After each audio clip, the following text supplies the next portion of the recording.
Good evening, everyone. Tonight we're stepping into one of the oddest chapters of American labor history. A single day inside Henry Ford's Highland Park plant during the winter of 1914. It was a job that handed a man more money than he'd ever seen in his life, and in the very same breath, asked him to switch his mind off for 8 straight hours.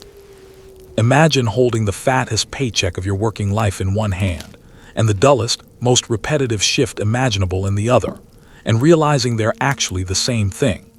That was the deal at Ford. Before we drift into tonight's story, if you're the kind of listener who genuinely gets something out of these long, slow histories, feel free to tap that like button and subscribe. Only if it actually adds something to your evenings. No pressure either way. And a warm thank you to the person who requested this particular story. These topics come from you, the audience, and I read every message that comes in. Drop a comment telling me where in the world you're listening from tonight and what time it is on your clock, because there's always someone out there listening in the dead of night no matter what hour it is here. This channel is also available on Spotify now, so if you'd rather just close your eyes and listen without a screen in front of you, there's a link waiting for you below. And if you want even more to fall asleep to, there's a membership option that unlocks extended 8-hour cuts of these episodes, uninterrupted, for whenever sleep won't come easily. Now go ahead, turn the lights down low, maybe flip on a fan for that steady background hum, and let's slip into tonight's story together. Take a moment before we begin.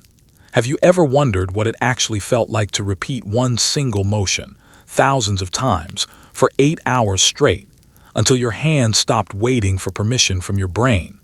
Was the famous $5 wage really handed to just anyone who walked through the gate?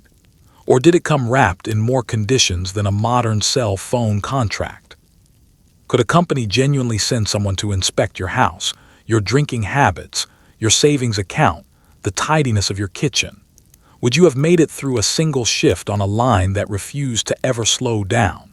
Or would you have snapped somewhere around bolt number 800? And could a man help build the machine that reshaped the modern world while quietly losing pieces of himself to the noise of it? Well, congratulations. You've just opened your eyes in Detroit in the winter of 1914, on the very day everyone in town swears the wages doubled. Cold feet, a battered lunch pail, and absolutely no idea what's waiting for you. Good luck.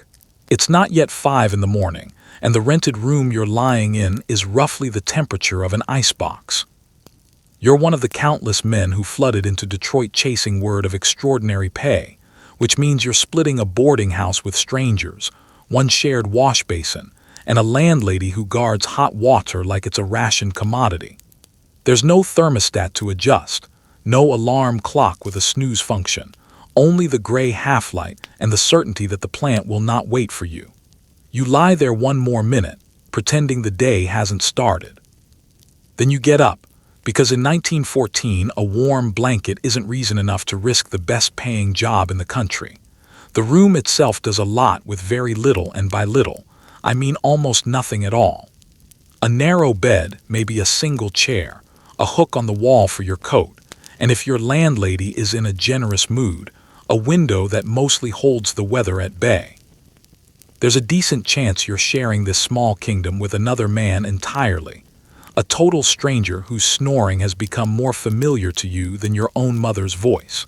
Some boarding houses ran what men called hot bunks, one fellow rolling out for his shift while another rolled straight into the still warm mattress behind him, so the bed itself never had time to cool. It's shared living pushed to its bleakest possible edge, like a dormitory designed by someone who considers comfort a personal insult. Detroit, in these years, is growing faster than it can breathe. News has spread across the country and across the ocean that there's serious money to be made here, and men have shown up by the tens of thousands, arriving far quicker than anyone thought to build housing for them. So you improvise. You splash your face with water that resists you the whole way.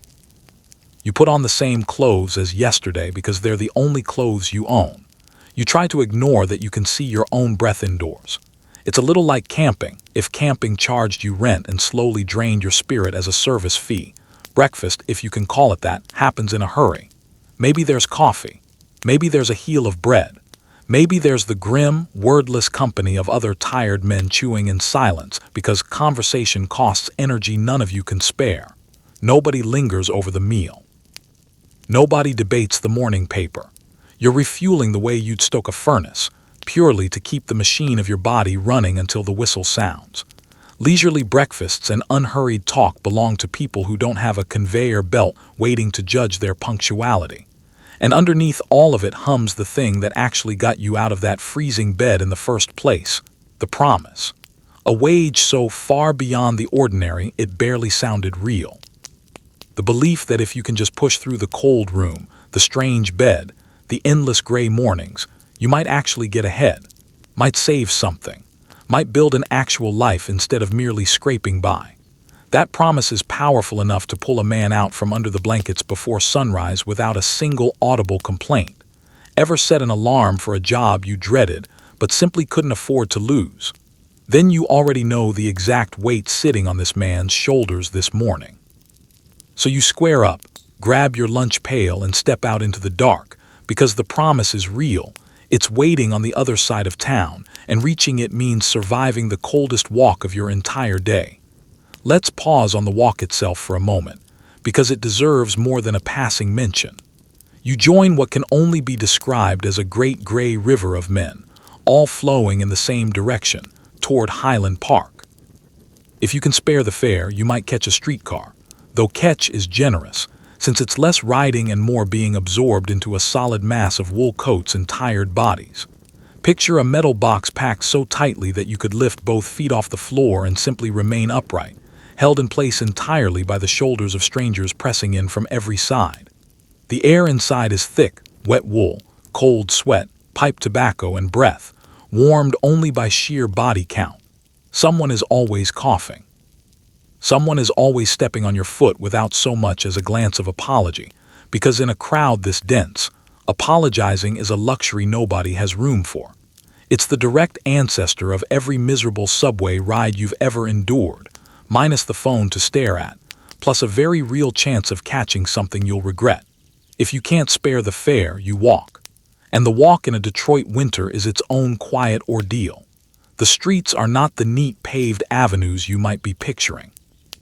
Many of them are churned into frozen mud, rutted and uneven, the kind of surface that grabs at your boots and tries to keep them.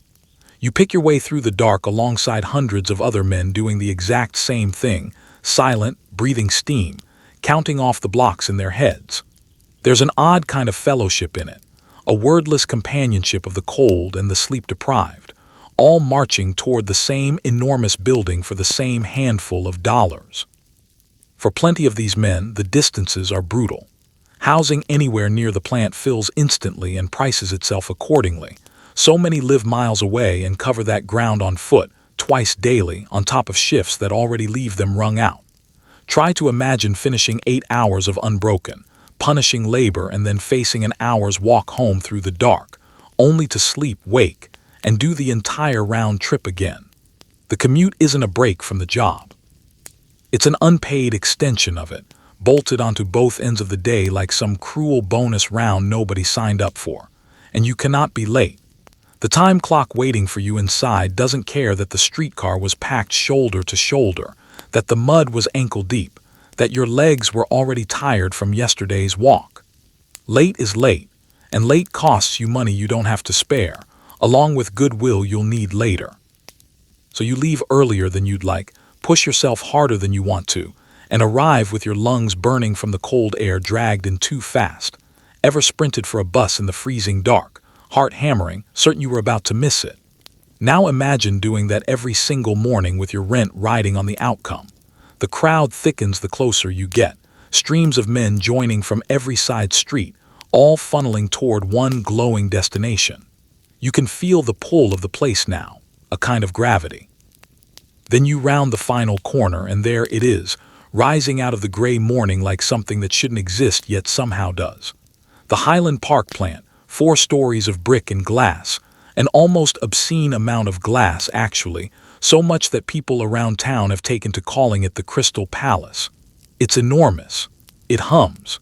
It's lit up like a beacon or a warning, depending entirely on your mood that particular morning. Thousands of windows are drinking in the pale early light, which is a genuinely lovely sight, right up until you remember exactly what waits behind that glass. This is the most advanced factory anywhere on the planet, the beating mechanical heart of the entire automobile age.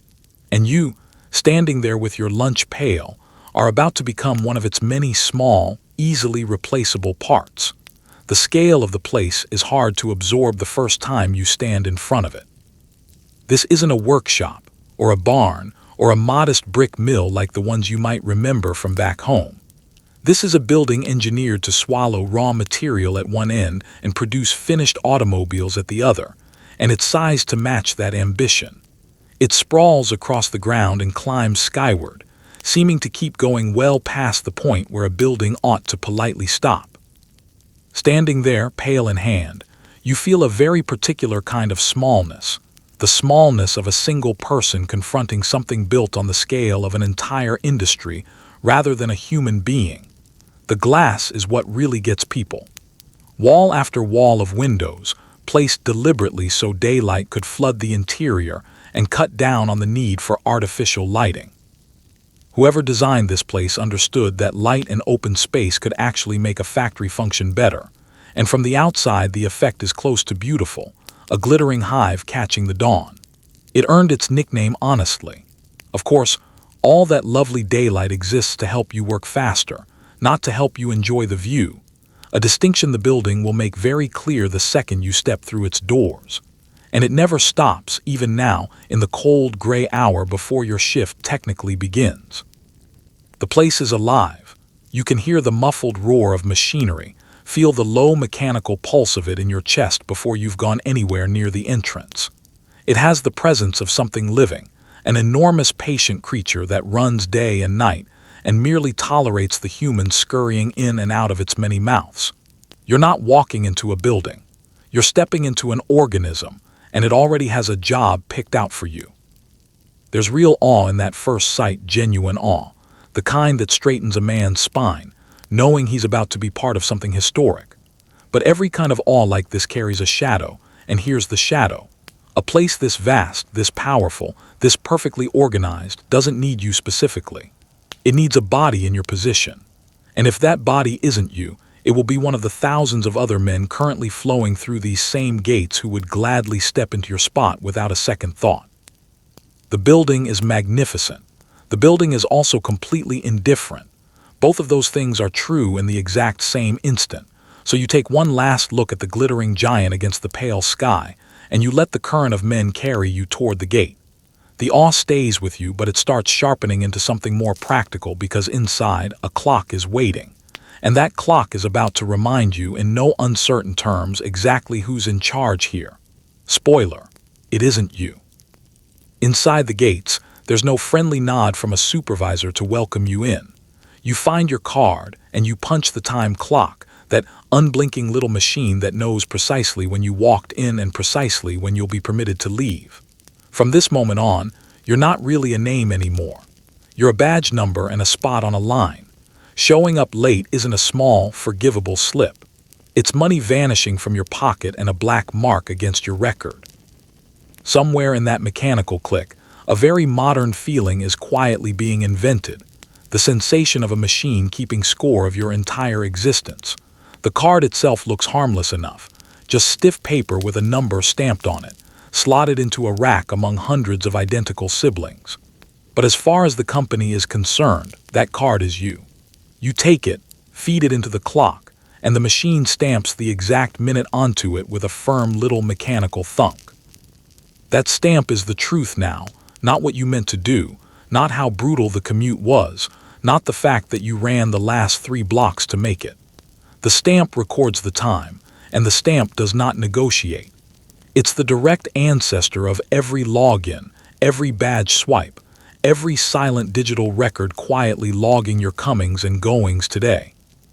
There's something almost unsettling about being reduced to a number, especially for men who came from places where everybody knew their name, their family, their standing in the community. Back home, you were somebody with a history.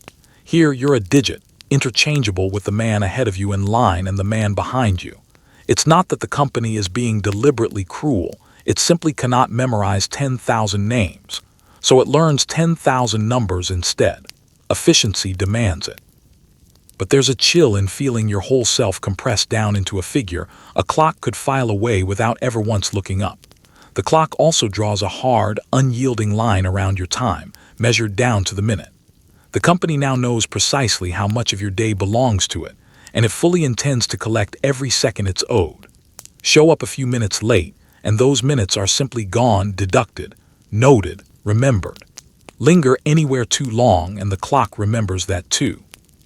Your time has been converted into something measurable, purchasable, sliced into neat units and priced accordingly. It's a strange sensation, watching your own hours become a kind of currency that somebody else gets to count for you. And the scorekeeping doesn't stop at the clock. Once you're inside, your output can be tracked. Your pace can be measured. Your attendance can be tallied. All of it weighed later when the company decides exactly what you're worth to them. You've entered a world built on records, a place that writes down what you do, how much of it, and how fast. For a man accustomed to judging his own work by the honest evidence sitting in his hands at the end of the day, it's a jarring adjustment. Here, the finished object barely matters. What matters is the number, and the number is always watching, so the card slides back into its slot. Your number logged. Your day officially begun in the eyes of the machine. You are on the clock now, in the most literal sense the phrase has ever carried. And standing between you and that clock, making absolutely sure every one of those recorded minutes gets spent exactly the way the company wants, is a man whose good opinion you very much need, and are very unlikely to earn. Time to meet the foreman. Every line has one, and yours is not here to be your friend, your mentor, or anything resembling emotional support. He's here to make sure the work keeps moving and the men don't. A good word from him might mean an easier station tomorrow. A bad mood from him might mean you're standing outside on the street by lunchtime. There's no performance review process, no human resources office to appeal to, and certainly no suggestion box bolted to the wall. There's simply a man with near total authority over your entire day, watching you the way a hawk watches a slightly slow-moving mouse. Understand what a foreman actually represents in this world. He isn't merely a supervisor relaying instructions from somewhere higher up the chain. In plenty of corners of this plant, he's judge, jury, and hearing office all rolled into one impatient, weathered package. He decides who gets the manageable station and who gets handed the brutal one. He decides whose small mistake earns a shrug and whose earns a shove toward the door. In an era long before thick employee handbooks and the kind of formal protections that would eventually exist, the foreman's word often simply was the rule, and the rule shifted with his temper on any given day. That reality gives the workday a very particular flavor, and the flavor is anxiety. You're not just fighting the line, the cold, and the monotony. You're constantly, quietly managing the mood of one extremely powerful man. You learn to read his walk, his glare, the set of his shoulders as he moves down the row toward you. You learn which days he's merely gruff and which days he's genuinely dangerous to be noticed by. Nobody teaches you this skill directly. You pick it up out of necessity, the ancient art of staying invisible to your boss on exactly the wrong afternoon. He doesn't traffic in encouragement. Don't expect a kind word for doing your job well, because doing your job well is simply the baseline expectation, and the baseline doesn't earn applause around here. What the foreman notices is the gap, the slip, the fumble, the moment your hands hesitate or your pace falls half a beat behind.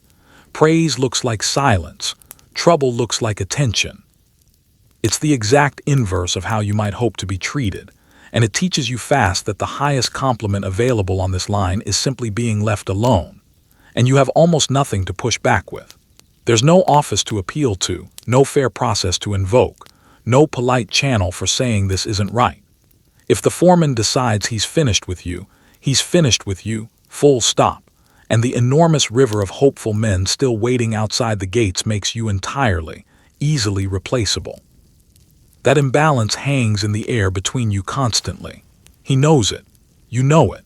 And the entire relationship is built on that quiet, lopsided fact. Ever had a boss whose mood functioned as the actual weather system for your entire day, with no umbrella anywhere in sight? Then you've tasted a small thimbleful of what these men swallowed whole, day after day. To be fair, some foremen really were decent men doing a genuinely hard job under real pressure from above, themselves squeezed to keep the numbers climbing. But decent or not, the power only ever ran in one direction, and that direction was down onto you. So you meet his eye just long enough to show respect, and not 1 second longer, and you take your place on the line, because the foreman answers to the pace, and the pace answers to a machine, and that machine is the true master of this entire room. It's time you finally met the thing that sets the rhythm for everything that happens here: the line itself. Let's talk about the thing that made Ford a household name and made your feet ache in ways you didn't know feet could ache: the moving assembly line. Just a year or so before this morning, building a single automobile meant a crew of skilled men swarming around one stationary frame for the better part of a full day. Then somebody at Ford borrowed an idea from a place nobody expected: the meatpacking houses of Chicago. Instead of having the workers walk to the work, why not let the work travel past the workers instead? The results were almost impossible to believe. A chassis that had once taken over 12 hours to assemble could now be finished in roughly 90 minutes. It was a miracle of raw efficiency, and it also marked the beginning of the end for your ability to feel your own hands by the end of a shift. Picture the old method first, because you need that contrast to really feel the shock of what replaced it. In the beginning, a car sat perfectly still, and the workers gathered around it, fetching parts, fitting them into place, moving from one section of the vehicle to the next. When that automobile was finished, the crew moved on to start the next one from scratch. It was slow. It was skilled work, genuinely skilled, and it was expensive because every man on that crew had to understand a great deal, and every single car ate up enormous stretches of time to complete. There was real craft in it, and real pride, and also a maddening lack of speed that kept automobiles priced far out of reach for the ordinary working family. The seed of the new idea came from an unlikely place: the slaughterhouses of Chicago, where carcasses hung from overhead trolleys and slid past a line of workers, each of whom performed the exact same cut on each animal as it drifted by. It was disassembly, essentially, a body taken apart in careful stages by men who never had to leave their spots. Somebody at Ford looked at that grim, efficient parade and had a thought that would go on to reshape the modern world. What if you ran the whole process backward? What if, instead of taking something apart piece by piece as it moved past you, you built something up, one small addition at a time, as it slid steadily along? So they tried it, and the results were staggering. When the work moves and the worker stays fixed in place, everything changes at once. No more walking between stations. No more hunting around for the right part. No more standing idle, waiting. The car arrives at you, you complete your one piece of it, and the car continues on to the next man, who does his piece in turn. That frame, which once demanded 12 hours and change, now took roughly 90 minutes from start to finish. This wasn't a modest improvement in speed. It was a total transformation, so complete that it made the old craftsman's method look like a quaint hobby by comparison. It's the same kind of leap you feel the first time you watch an automated process finish in seconds, something that used to eat up your entire afternoon. But every marvel carries its price, and here's exactly where yours begins. The genius of the moving line is that it strips work down into its smallest possible fragments and hands each fragment to a different man, permanently. The car gains speed. The company gains a fortune, and you gain a single, tiny task, repeated without end forever. The very quality that makes the line brilliant, its relentless division of labor into smaller and smaller pieces, is the exact same quality that will slowly hollow out your workday into one motion performed until that motion stops meaning anything at all. Efficiency, for the machine, turns out to be monotony, for the man standing beside it. And the line does not stop. That's the crucial detail, the one fact that governs absolutely everything about your day from here forward. It moves at a steady, unfeeling pace, and it expects you to match that pace, not the reverse. You don't get to tell the line when you're ready. The line tells you, so now that you understand the mechanism you've been strapped to, it's time to find out exactly what it's going to ask of you for the next 8 hours. Brace yourself, because it's smaller and stranger than you'd expect. Here's your job. Ready? You attach one part, or you tighten one bolt, or you make one small, specific motion over and over for the entire length of your shift. That's it. That's the whole assignment. You don't build a car. You perform a single stitch in an endless mechanical quilt that never actually finishes being sewn. Some men repeated their one little motion hundreds of times an hour, day after day, until it lived permanently in their muscles and quietly moved out of their conscious brains altogether. It's the direct ancestor of every job where you perform one tiny task 10,000 times and slowly lose track of what year it even is. Let the smallness of it really sink in, because that smallness is the entire point. You might spend your whole working life fastening one particular nut in one particular spot. Not the car, not even the wheel, the nut. The car glides up to you, you fasten your nut, the car glides on, and another car immediately takes its place with another identical nut waiting for your attention. Your world narrows down to a space roughly the width of your own reach.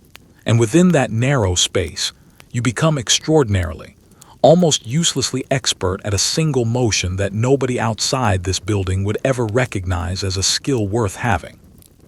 There's a brutal kind of logic underneath it that you can't really argue with, however much you might want to. If a man performs only one task, he becomes very fast at that one task, and he requires almost no training to begin. He doesn't need to understand the whole automobile, any more than a single letter needs to understand the entire sentence it belongs to. This is precisely why the line can pull a man in off the street in the morning and have him fully productive by that same afternoon. Your ignorance of everything outside your one small task isn't a flaw in the system. It's a feature the system actively depends on, which is a genuinely strange thing to be valued for. And your body learns the motion before your mind ever gives its permission. In the first hour or two, the movement is awkward, effortful, demanding your complete attention. But repeat anything often enough, thousands and thousands of times, and it eventually sinks below conscious thought, down into the muscles themselves, until your hands carry out the work entirely on their own while your mind drifts off somewhere else completely.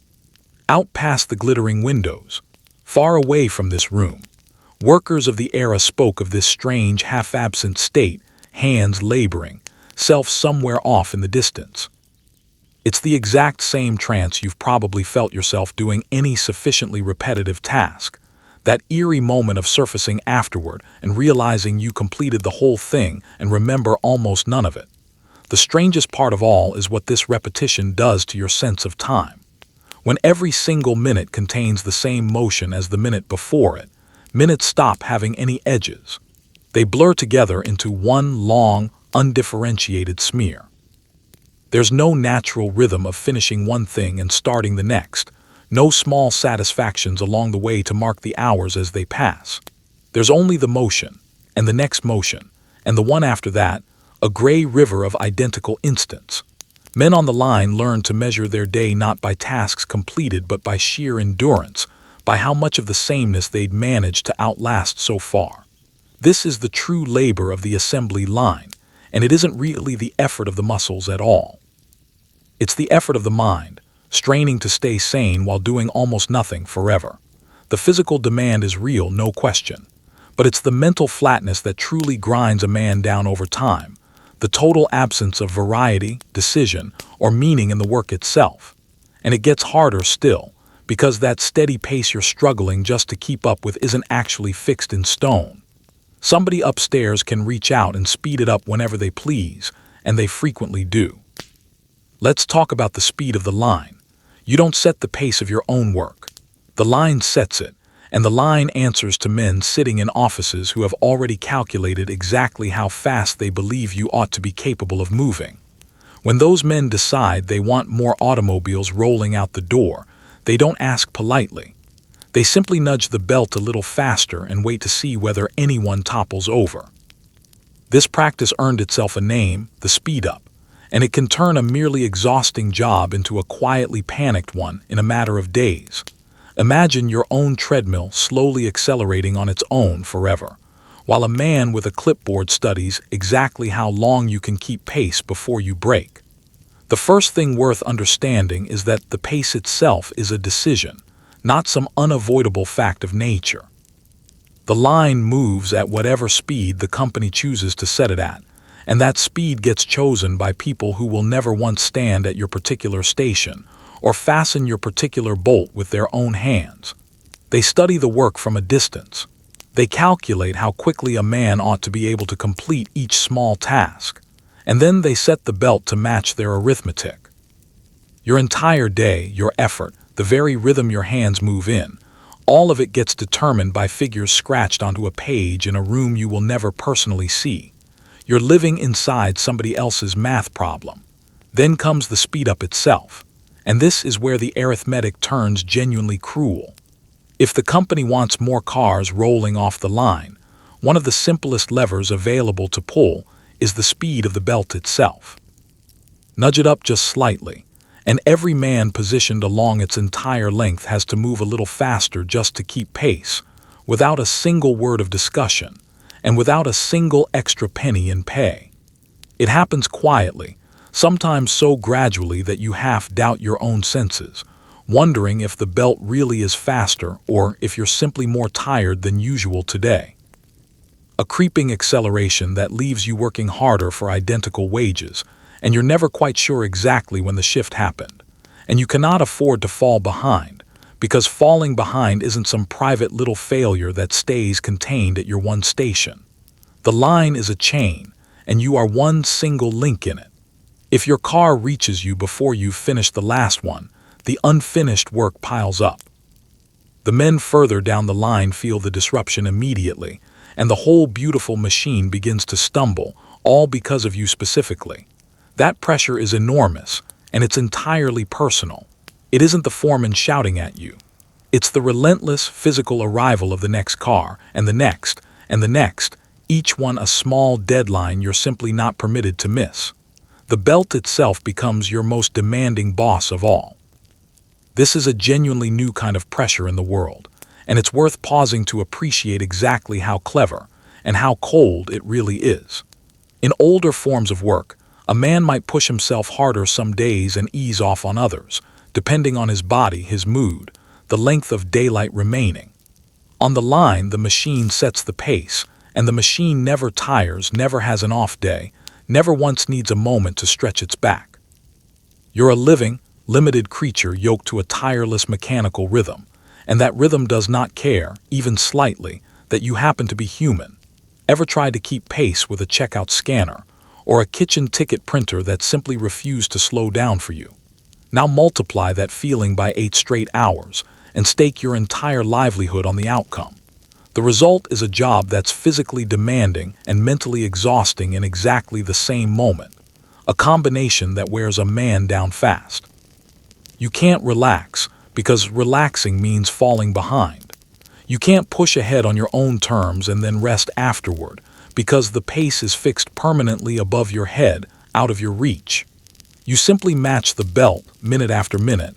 Hopping today isn't the day they decide to nudge it just a little bit faster. And through all of this, wrapping around you like a second atmosphere, is a wall of sound so total that words genuinely struggle to hold it. Let's talk about the noise.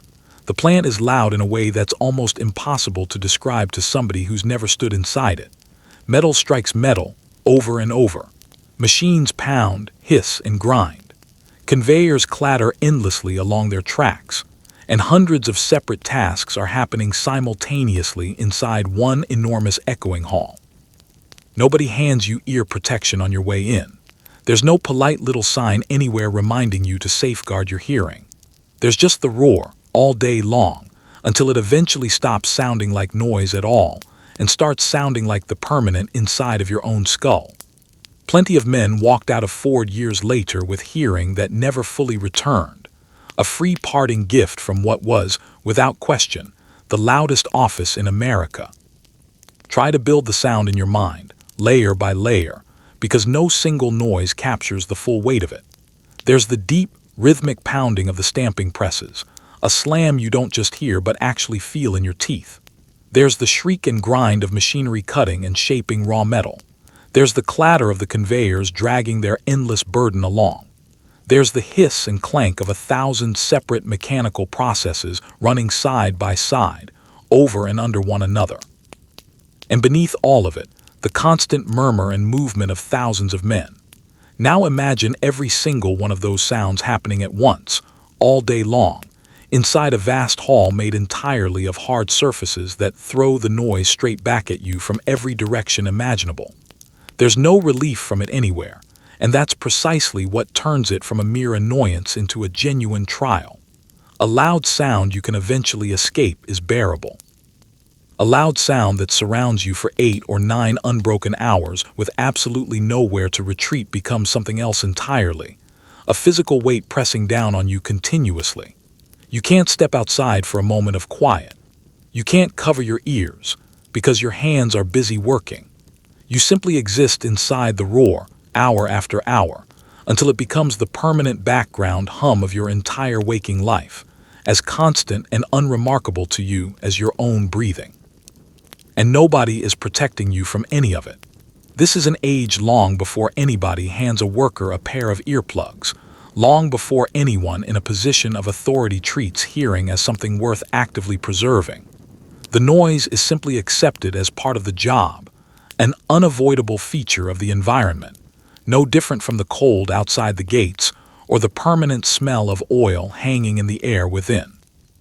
If it damages you, and it damages a great many men over the years, that damage happens slowly, silently, and draws essentially no concern from anyone above you. Your hearing is considered your own private affair. The line, meanwhile, still has automobiles to build. The strangest thing the noise does, though, is bury you inside your own head. In a room this loud, ordinary conversation is simply impossible. You can't casually chat with the man standing beside you. You can't call out a joke down the line. You can't share the small human noises that make hard labor bearable in gentler working conditions. The roar isolates every single man inside his own skull, even while he's standing shoulder to shoulder with hundreds of others.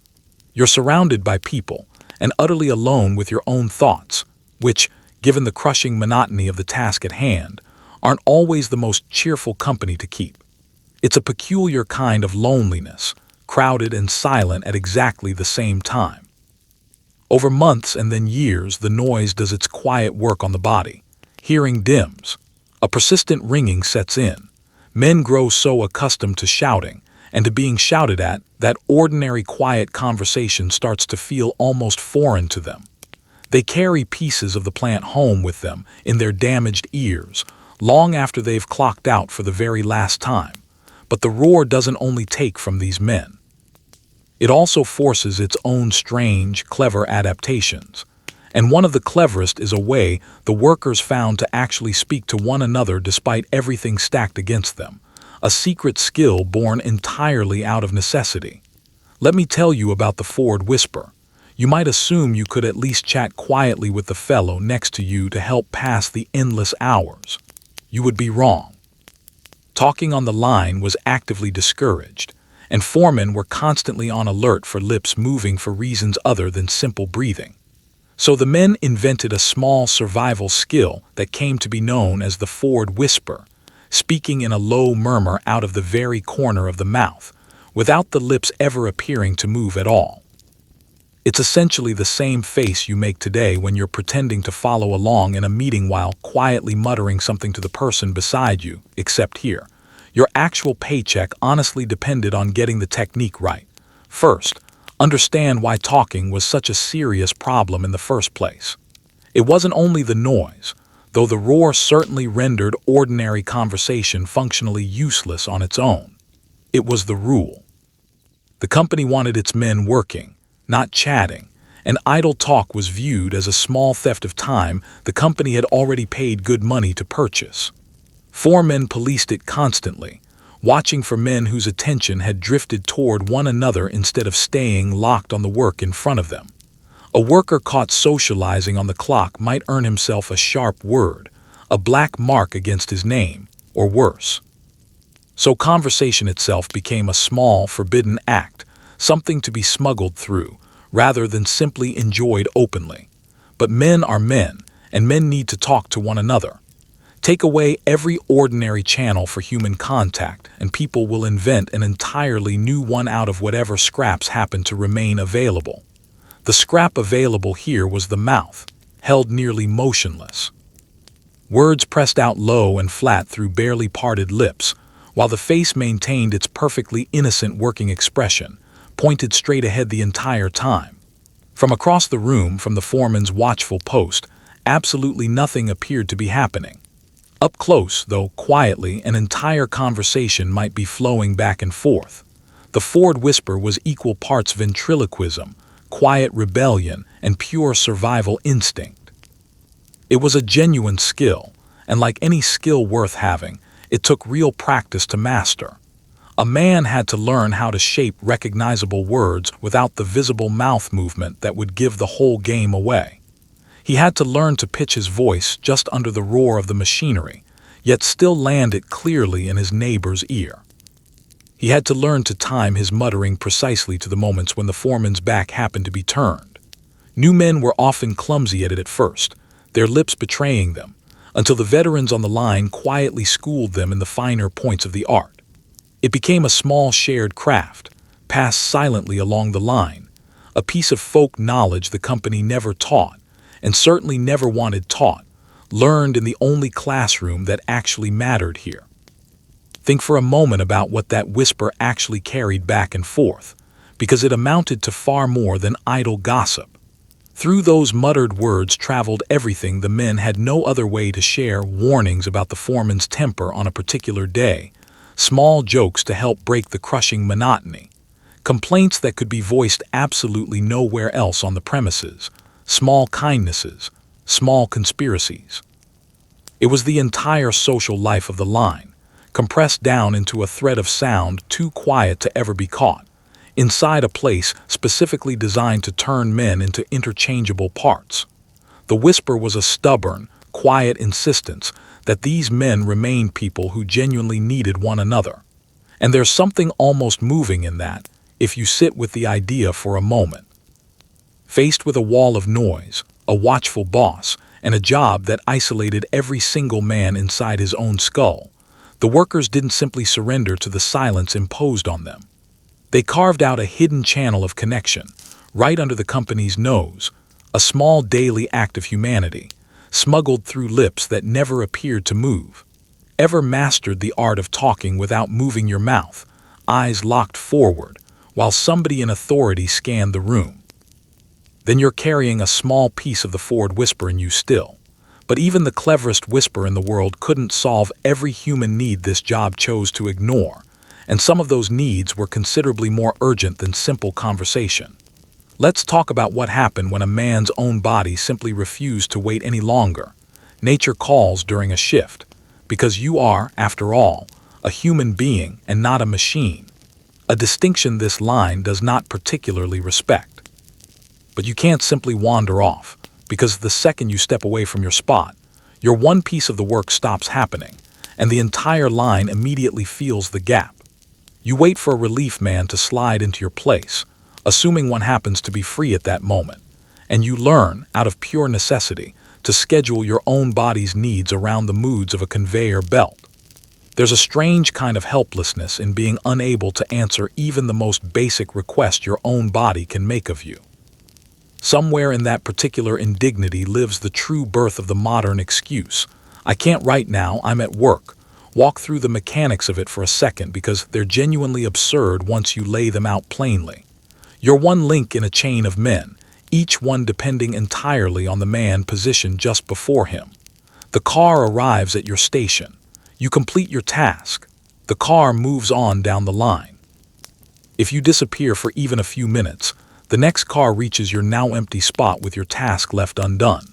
And now the man after you receives a half-finished job to deal with, and the man after him inherits the same problem, and so on down the entire length of the line. Your simple, private, deeply human need has suddenly transformed into a full mechanical crisis, rippling outward across dozens of separate workstations. It's no real wonder the company treated a man's bladder as a legitimate scheduling problem. The solution, such as it was, arrived in the form of the relief man, a worker whose entire job was to slot temporarily into your spot while you stepped away for a few minutes. In theory, this was a tidy, sensible system. In practice, it meant your body had to essentially get in line and wait its turn, because there were only ever so many relief men available, and a great many stations needed covering at any given moment. You couldn't simply go the instant you needed to go. You had to signal your need and hope, and wait for coverage to arrive, sometimes for an uncomfortably long stretch of time, all while the belt kept right on feeding you cars and your discomfort kept steadily climbing. There's a particular loss of dignity buried in this arrangement that's easy to underestimate from a comfortable distance, decades removed. Most of us simply take for granted the ability to answer nature's call more or less whenever the need arises. It's one of the last small freedoms even a genuinely hard life usually leaves fully intact. The line took even that small freedom away. It reached past your working hours, past your actual job duties, and laid an explicit claim on the basic functions of your own body, dictating precisely when you were permitted to attend to them. Few things announce more clearly than this that your hours don't belong to you anymore, needing formal permission, and a substitute worker simply to step away for a moment. And this wasn't some occasional, rare inconvenience. It was a daily reality shaping how these men lived through their entire shifts. They learned to manage their eating and drinking with the belt constantly in mind, to time their bodies around the availability of relief coverage, to simply endure when enduring was the only option left on the table. It bred a quiet, constant, low-grade tension, a background awareness that even a man's most basic bodily needs were now subject to negotiation with a machine. Ever sat trapped in a meeting, or a seat you couldn't leave, watching the clock and quietly bargaining with your own body? Now imagine that sensation as the ordinary texture of every single working day of your life. In its own strange way, this small indignity captures the entire spirit of the line better than the grand machinery itself ever could. The efficiency on display was real, and the wages were genuinely real, but the price was 1,000 tiny surrenders of the self, and this was simply one of them. You gave up the basic right to be a body with needs, and became, for 8 or 9 hours at a stretch, a function that must never interrupt the flow. And that surrender ran deeper than any single afternoon, because for many of these men, something far larger was quietly being taken from them as well. Let's talk about the quiet death of the craftsman. Maybe you arrived at these gates with real pride intact. Maybe back home you were an actual craftsman, a man who could build something whole with his own 2 hands and put his name to the finished result without hesitation. Ford has no use for that man. Ford wants a man who can perform one motion flawlessly and think about absolutely nothing else, because a skilled worker costs money, and a replaceable one doesn't. Your years of hard-earned talent get boiled down into a single repeated gesture. And the strange, quiet grief buried in that transformation is something the generous wages never quite manage to fully pay off. Picture, for a moment, the man you might have been before the line claimed you. Perhaps a machinist, a carpenter, a wheelwright, someone who understood an entire trade from beginning to end, who could look at a raw problem and already see the finished solution taking shape in his mind. Someone who could gather his own tools and coax something whole and complete into being with his own 2 hands. Someone who could stand back at the close of a long day and point to a finished thing that existed specifically because of his own knowledge and his own hands. That kind of skill took years to properly build, and it carried real, earned pride, the deep, specific satisfaction of being genuinely good at something difficult that not everyone around you could do. The line has no use whatsoever for that particular man, and this isn't some unfortunate accident of the system. It's the entire design, built in from the very start. A skilled worker has to be found, trained carefully, paid a premium, and kept reasonably content, because his knowledge makes him genuinely valuable and difficult to simply replace.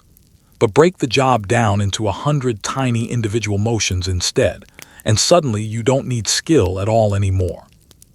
You need a man who can fasten one bolt, and nearly anyone can learn to fasten a bolt after just a few minutes of demonstration. The real genius of this system is precisely that it renders the skilled man entirely unnecessary.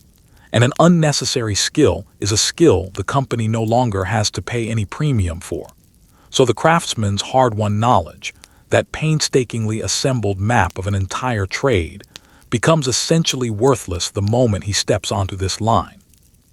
It doesn't matter here whether you understand how the whole automobile fits together as a complete machine. Your understanding isn't wanted. Only your one motion, endlessly repeated, matters at all.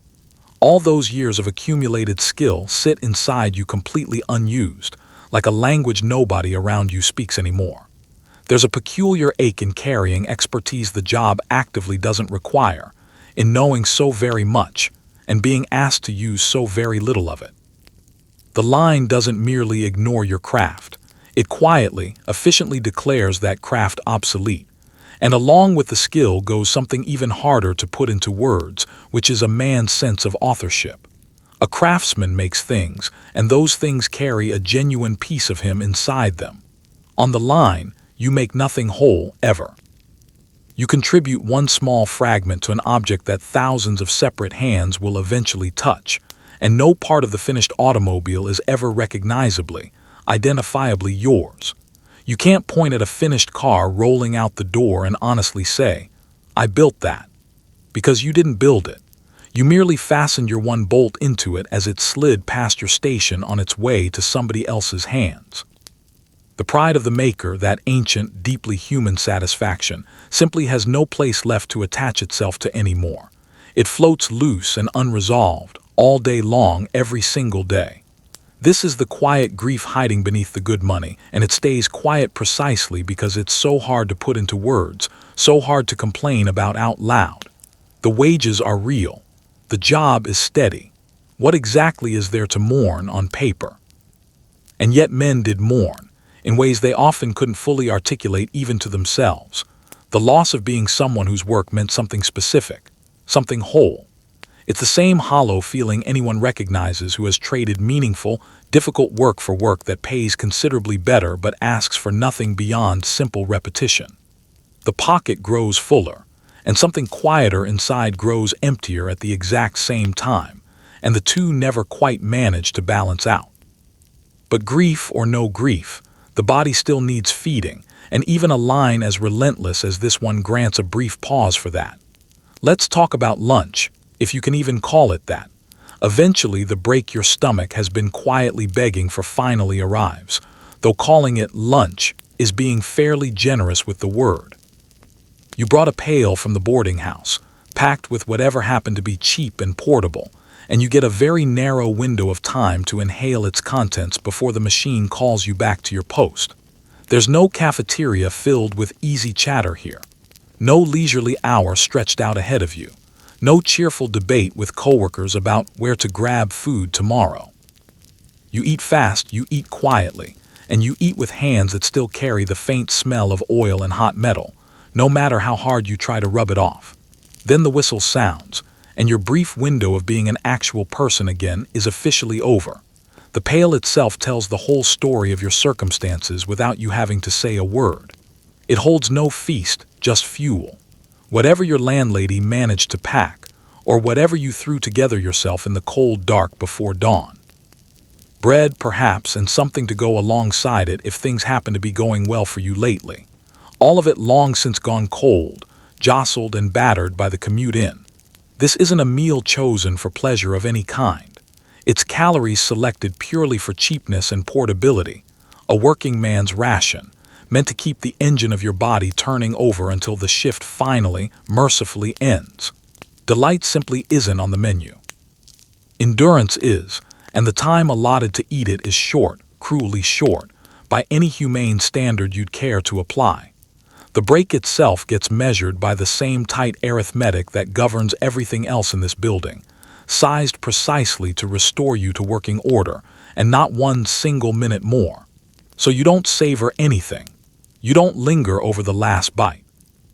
You eat with the brisk, businesslike efficiency of a man who knows exactly when the whistle is coming, and knows perfectly well that the whistle does not care whether he's finished his meal or not. It's eating reduced to a task, one more item to complete against the clock, the meal itself fully absorbed into the relentless logic of the line. The setting offers you no comfort either, as it happens. You're still standing inside the plant, still wrapped in the smell of oil and hot metal, and the faint, permanent haze that seems to hang over the whole place. You rest your aching body wherever you happen to find a spot to sit. There's no bright, pleasant room set aside anywhere for renewal, no clean table waiting for you, no real separation drawn between the labor and the meal that's supposed to sustain you through it. You simply pause exactly where you are, in the belly of the machine, and eat surrounded by the physical evidence of your own work. Your hands carry the day's grime straight to your mouth, because there's nowhere nearby and no time available to wash them properly first. What strikes hardest, though, is what this break isn't what it should have been under kinder circumstances.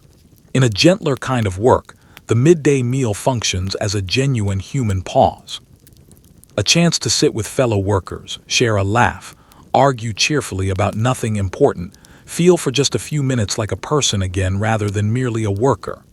Here, that fuller, richer thing gets squeezed down to almost nothing at all. The noise, the haste, the bone-deep exhaustion, all of it flattens the break into a mere refueling stop. You don't so much rest as briefly idle, waiting to be switched back on again. The distinction between a man and a machine grows just a little blurrier with every hurried, rushed bite. Still, brief and grim as it undeniably is, the pause matters. It's a small island sitting in the long gray sea of the shift. A few minutes when the belt isn't actively demanding motion from your hands, when you can finally lower your eyes and simply be tired in peace for a moment. Men learned to genuinely treasure even this thin sliver of relief, because they knew exactly what was waiting for them on the other side of that whistle. And for some of these men, what waited on the other side was considerably worse than a fast-moving belt and a monotonous, repeated motion. Some men worked in a corner of the plant where the very air itself seemed to be actively trying to cook them alive. Let's talk about the heat, and about the foundry. Some jobs inside this plant are simply bad. And some of them are the kind that make grown men seriously start considering a career change into almost anything else available. Chief among these is the foundry, where molten metal gets poured, and the air itself feels like it's personally trying to roast you alive from the inside out.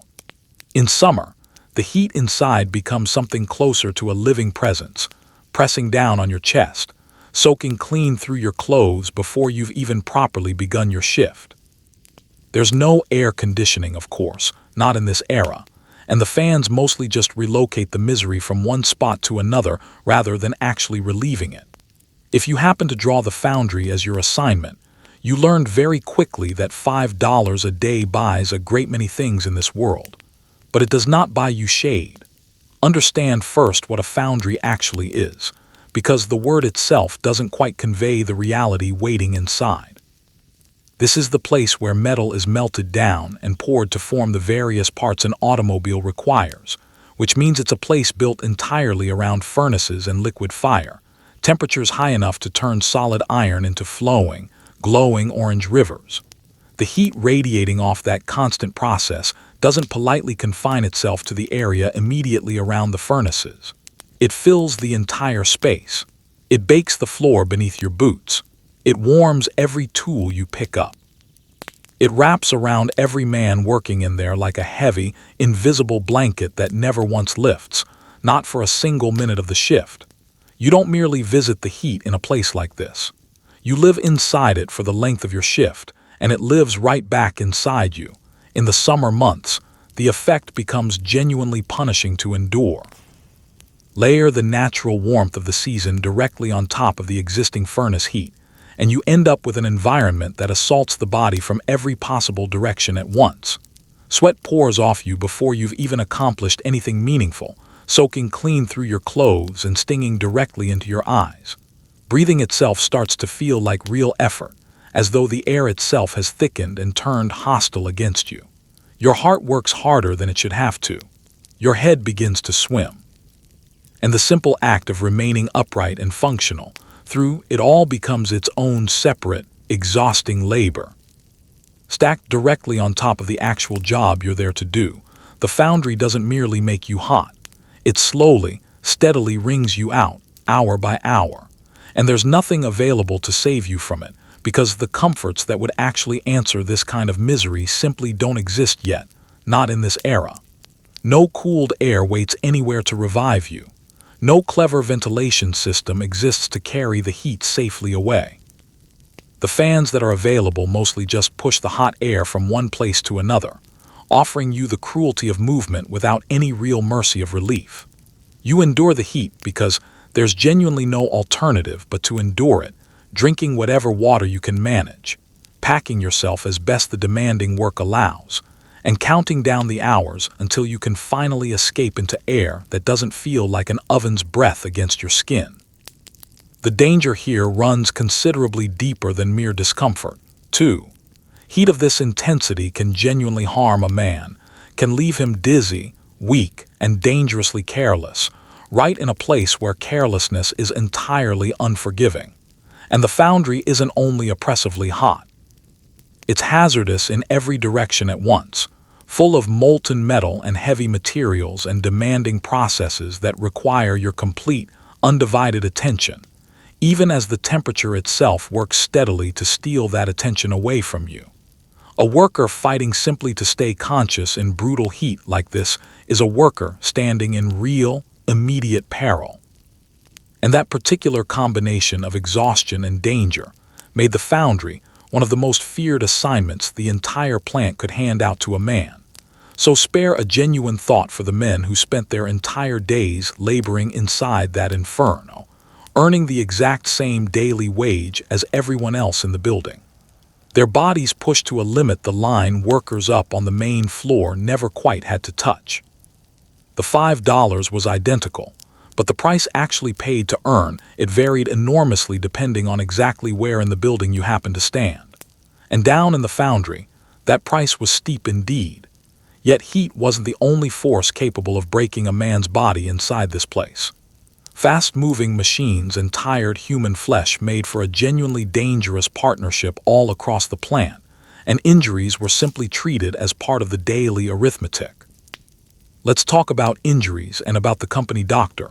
Fast machines and exhausted men make for a dangerous pairing under any circumstances, and this plant collected injuries the way an old wool coat collects lint over time. Fingers get caught where they shouldn't be. Backs give out under sustained strain. Hot metal finds bare skin. And through it all, the line naturally just keeps right on sliding along, indifferent, immediately beside wherever the accident happened.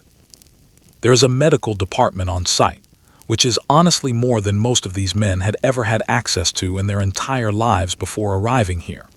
But there's no real safety net waiting to catch you if you happen to be hurt too badly to keep working.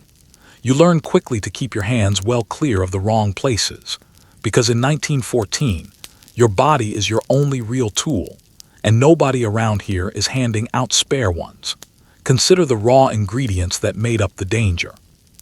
You have powerful machinery moving at real speed, sharp edges and heavy parts everywhere you look, hot metal and pounding presses, all packed in tight, close proximity to one another. Then you add in human beings who are tired, whose attention has gone soft from hours of monotony, whose hands are performing motions so thoroughly automatic that the conscious mind has wandered off entirely somewhere else. Fatigue and repetition are the quiet enemies of workplace safety, steadily dulling the very alertness that's supposed to keep fingers whole and intact. Put worn-out men in close proximity to unforgiving machines, all day long, every single day, and accidents stop being a mere possibility. They become a near certainty, merely a question of when, and to whom, on any given shift. The injuries themselves ran the full grim gamut you might imagine. A hand caught somewhere it should never have been. A back that finally gave out entirely under the endless strain of lifting and bending, day after day. Burns from hot metal, cuts from sharp edges, the slow, wearing damage that comes from performing the same forceful motion over and over until the body simply wears straight through, like fabric rubbed thin. Some injuries arrived suddenly and dramatically, all at once. Others crept in slowly over months, until a man finally realized his body no longer worked the way it once had, not so long ago. Either way, the plant produced a steady harvest of damaged men right alongside its steady harvest of finished automobiles, the two outputs rolling off the line together, side by side. And here's the coldest detail of all, the one that really captures the whole spirit of this place better than almost anything else could. When a man was hurt, the line did not stop moving. The belt kept right on going. The cars kept right on coming. The work kept flowing steadily past the site of someone's private catastrophe unfolding just a few feet away. An accident that would freeze an ordinary room in horror was, on this line, simply an interruption to be managed without halting production, if halting could possibly be avoided at all. The machine's indifference here was total and complete.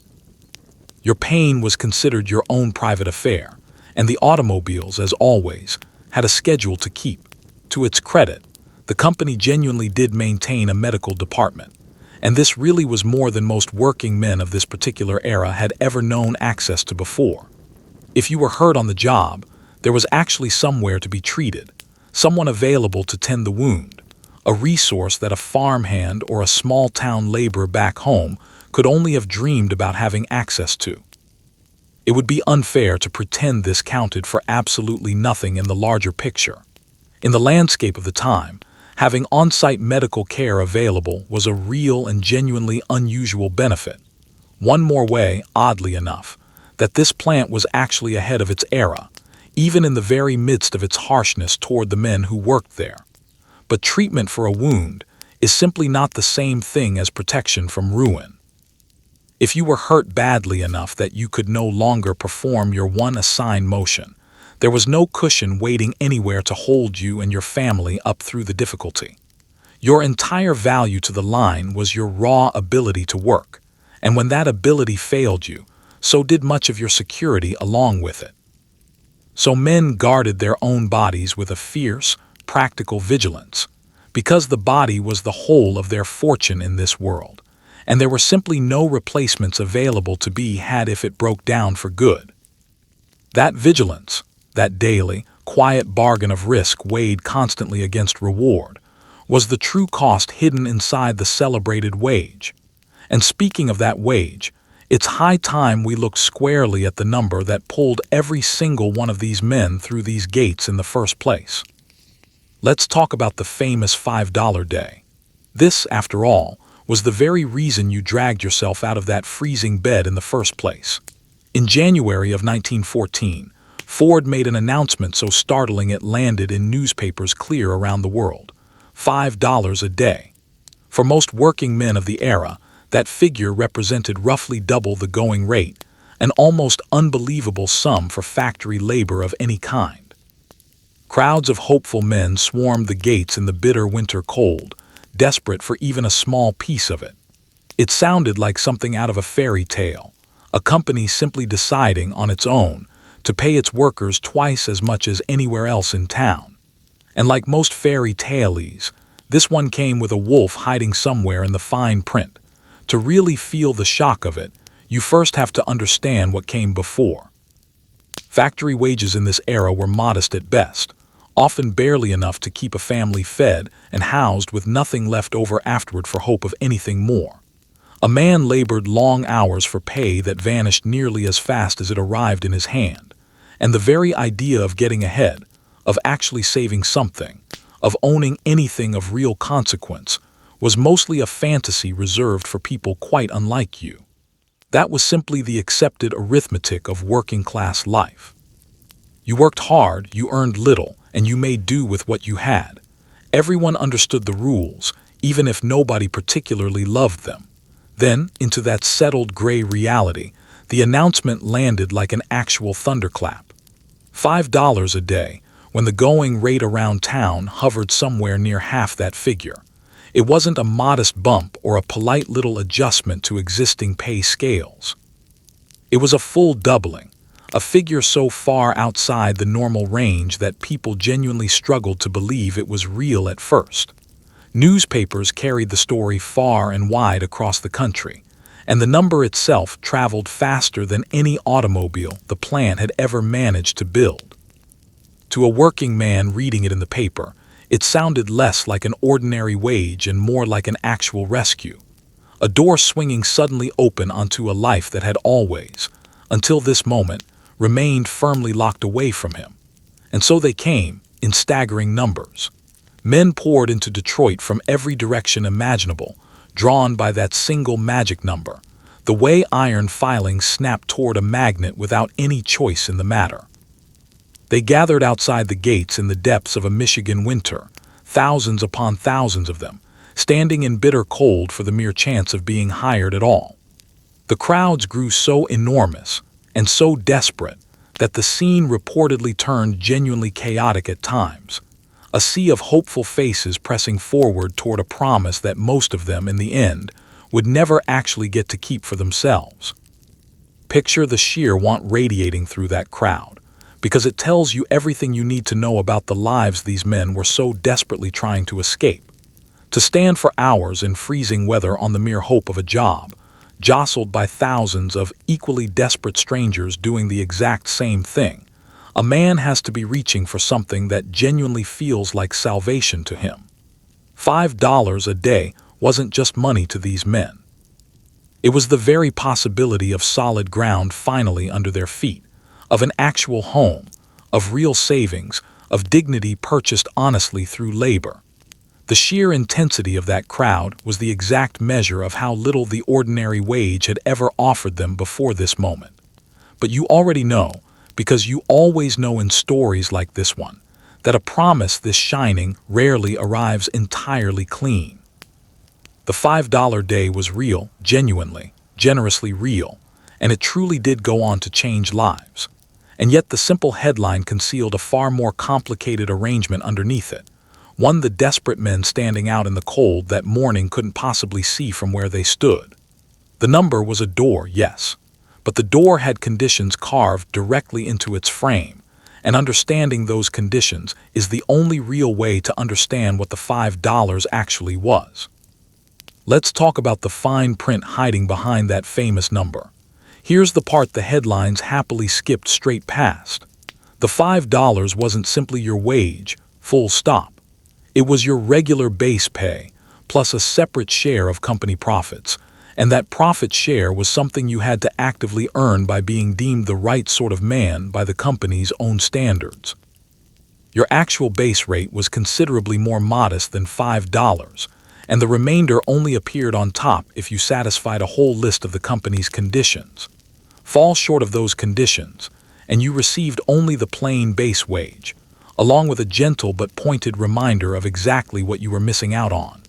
It was, in essence, the original too-good-to-be-true offer, the kind that today would arrive stapled to an asterisk roughly the size of a barn door. Start with the underlying structure, because the structure is really the whole trick at play here. The famous $5 was actually two separate things wearing a single number. There was your ordinary wage, the pay you earned simply for showing up and performing your motion, day after day, and that wage alone was considerably less than $5. Then there was a separate portion, framed officially as a share of the company's profits, that could be added on top to lift your daily total up to the celebrated full figure. The $5, in other words, was a destination you might eventually reach, not a floor you were automatically guaranteed to stand on from day one. And that profit share wasn't simply handed over in exchange for honest labor performed. It had to be earned, and earned through conditions that had absolutely nothing to do with how skillfully you fastened your particular bolt. The company attached specific requirements to that extra money, requirements concerning the kind of life you led outside these walls, and the kind of man you were, in the company's own private judgment. Meet those requirements, and the full $5 became yours. Fail to meet them and you fell back to the plain base wage, while that tantalizing remainder hovered permanently just out of your reach. A carrot dangled not to reward your work, but to reward your conduct. Sit with how genuinely strange that arrangement really is once you think it through. In most bargains struck between a worker and an employer, the deal is fundamentally simple. You perform the work, you receive the pay in return. Here, the deal grew an entirely second layer on top of that basic exchange. A large portion of your total compensation now depended not on your labor at all, but on your compliance with the company's particular vision of a proper, respectable existence. The money itself became a lever, a tool for actively shaping behavior, a reward for living according to the company's wishes rather than merely for producing what the company sold to the public. Your paycheck, in effect, had developed opinions about your soul. This is precisely why the fine print matters so much here, and why the shining headline only ever told half of the actual truth. A man reading $5 a day in the newspaper naturally imagined a straightforward doubling of his entire fortune. What he'd actually signed himself up for was a base wage plus a conditional bonus he would first have to qualify for, by submitting large parts of his own private life to the company's ongoing judgment, ever chased after a bonus that turned out to depend on a dozen separate conditions, all buried 3 pages deep in fine print you never read closely enough. Then you already know that small, sinking feeling waiting quietly inside this particular arrangement. None of this made the $5 an outright lie, to be fair. Plenty of men genuinely did qualify for it.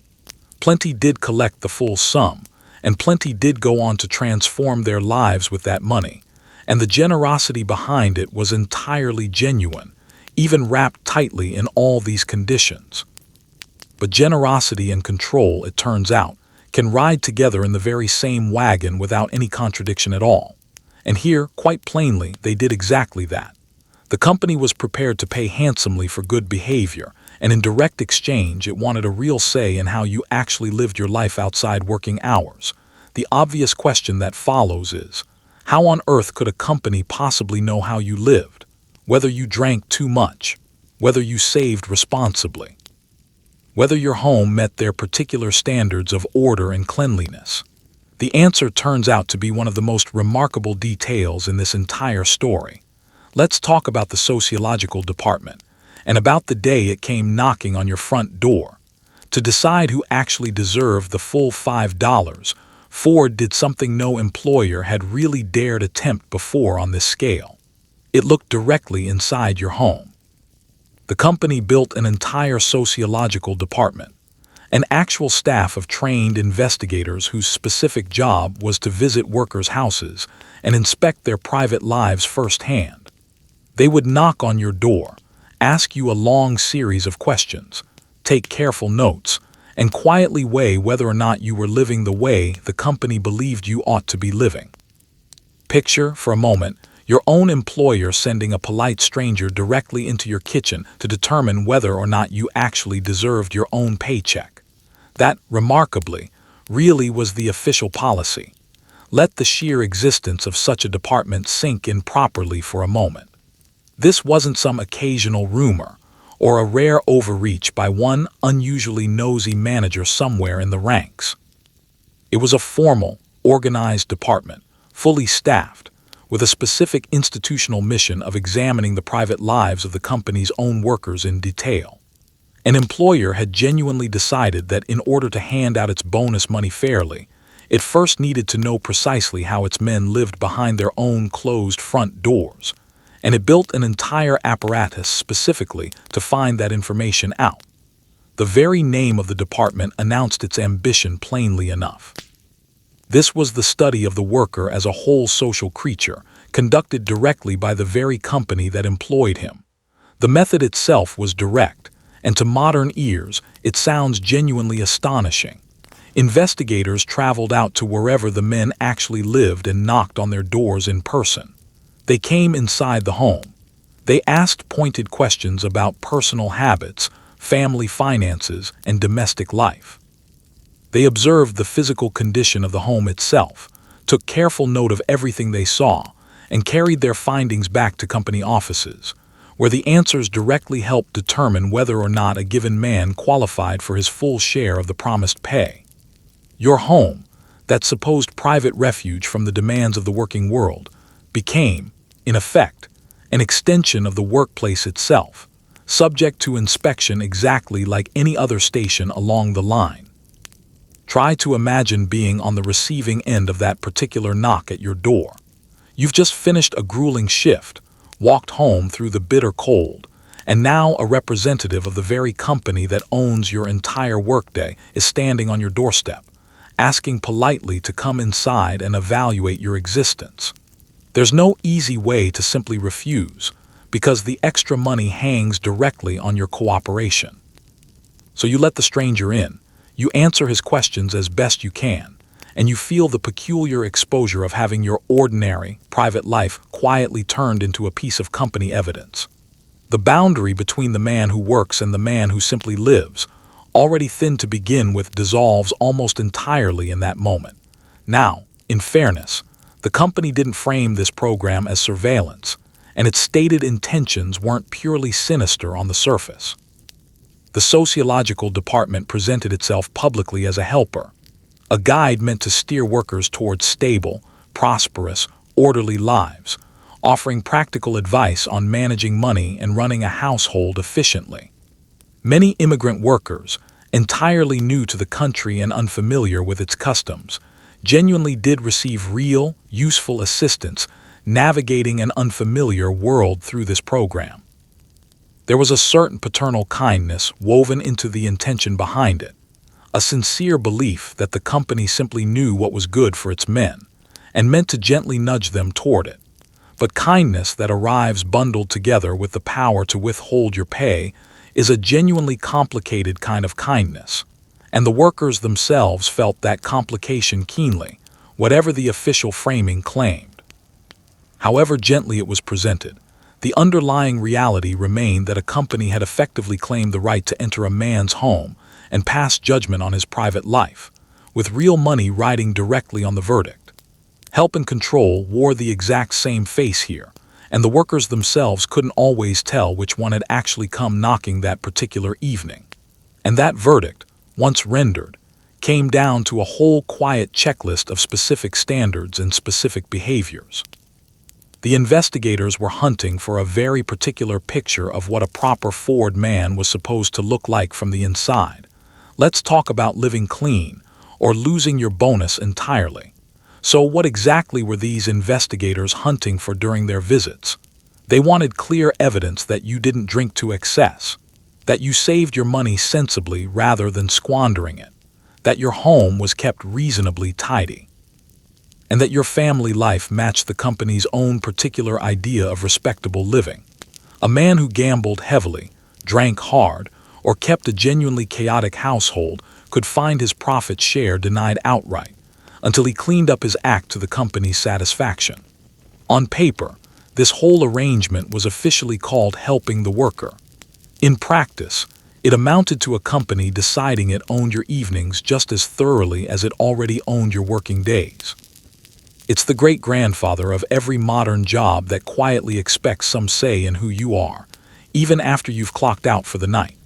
Drinking sat near the very top of that list, and for reasons the company found perfectly logical from its own perspective.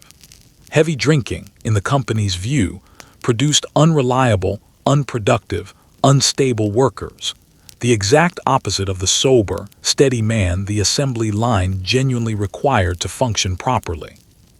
So the investigators took a real, active interest in your personal relationship with alcohol, and a man known around town for drinking hard put his entire bonus in genuine jeopardy. The company wasn't merely discouraging drunkenness while on the job, which almost any employer might reasonably do. It was reaching directly into your private hours and passing formal judgment on exactly how you chose to spend them, glass in hand or otherwise. Money itself was another major obsession for the department, and here the company essentially played the role of a stern financial parent looking over your shoulder. It wanted clear evidence that you were saving, that you handled your wages with genuine prudence, that you were actively building toward real stability rather than simply squandering your pay as fast as it arrived in your pocket. Gambling was frowned upon severely. Wasteful habits of any kind were actively discouraged. Thrift, on the other hand, was rewarded generously. The underlying logic held that a man who managed his money responsibly was a settled, dependable man, and a settled man naturally made for a better, more reliable worker. Your personal savings account, or the conspicuous lack of one, became a legitimate matter of company interest, folded directly into the ongoing calculation of your overall worth as an employee. The home itself came under direct scrutiny as well. Investigators carefully noted whether the household appeared clean and orderly, whether the family seemed to be living in a manner the company deemed decent and appropriately respectable.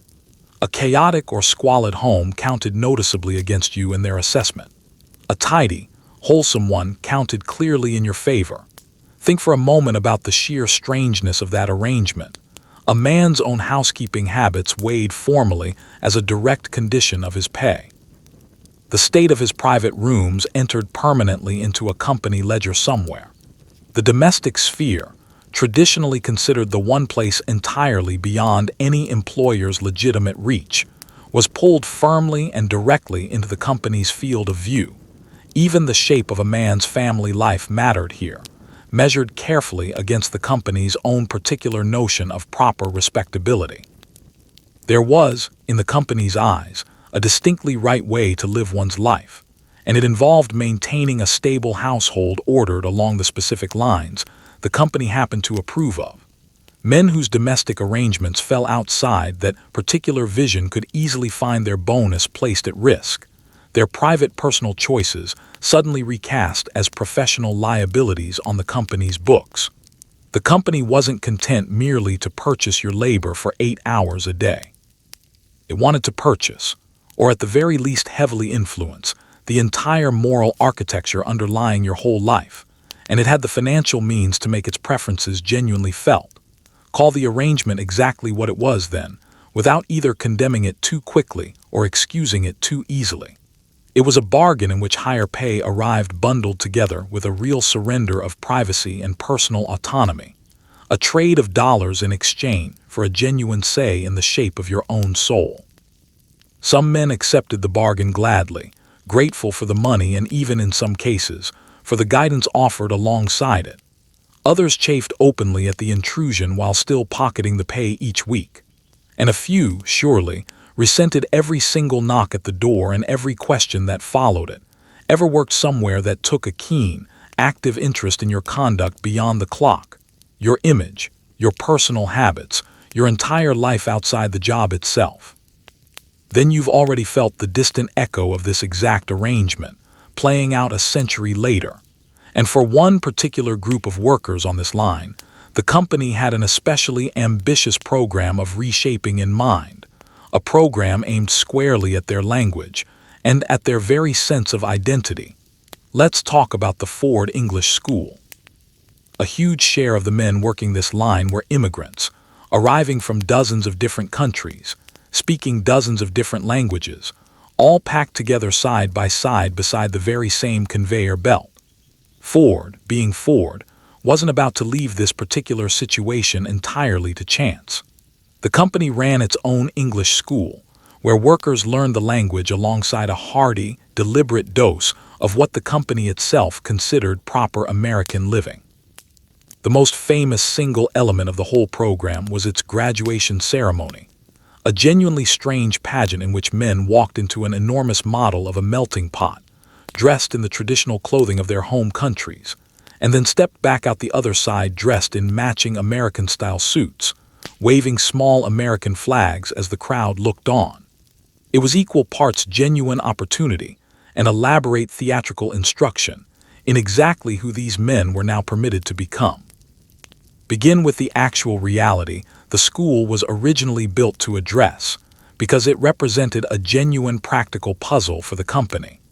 The plant drew workers from an astonishing range of nations, men who spoke wildly different languages and often shared little to no common tongue between them. On a fast-moving line where clear instructions and safety warnings genuinely mattered, and in a country whose customs were entirely strange to the newly arrived, this created real friction on the factory floor.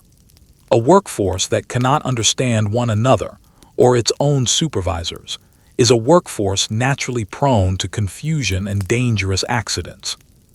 The company had entirely practical reasons for wanting its men to speak a common language, and English was, understandably, the obvious choice available. So the Ford English School taught English, and by most surviving accounts, it taught the language in real earnest, giving immigrant workers a skill of genuinely enormous practical value going forward.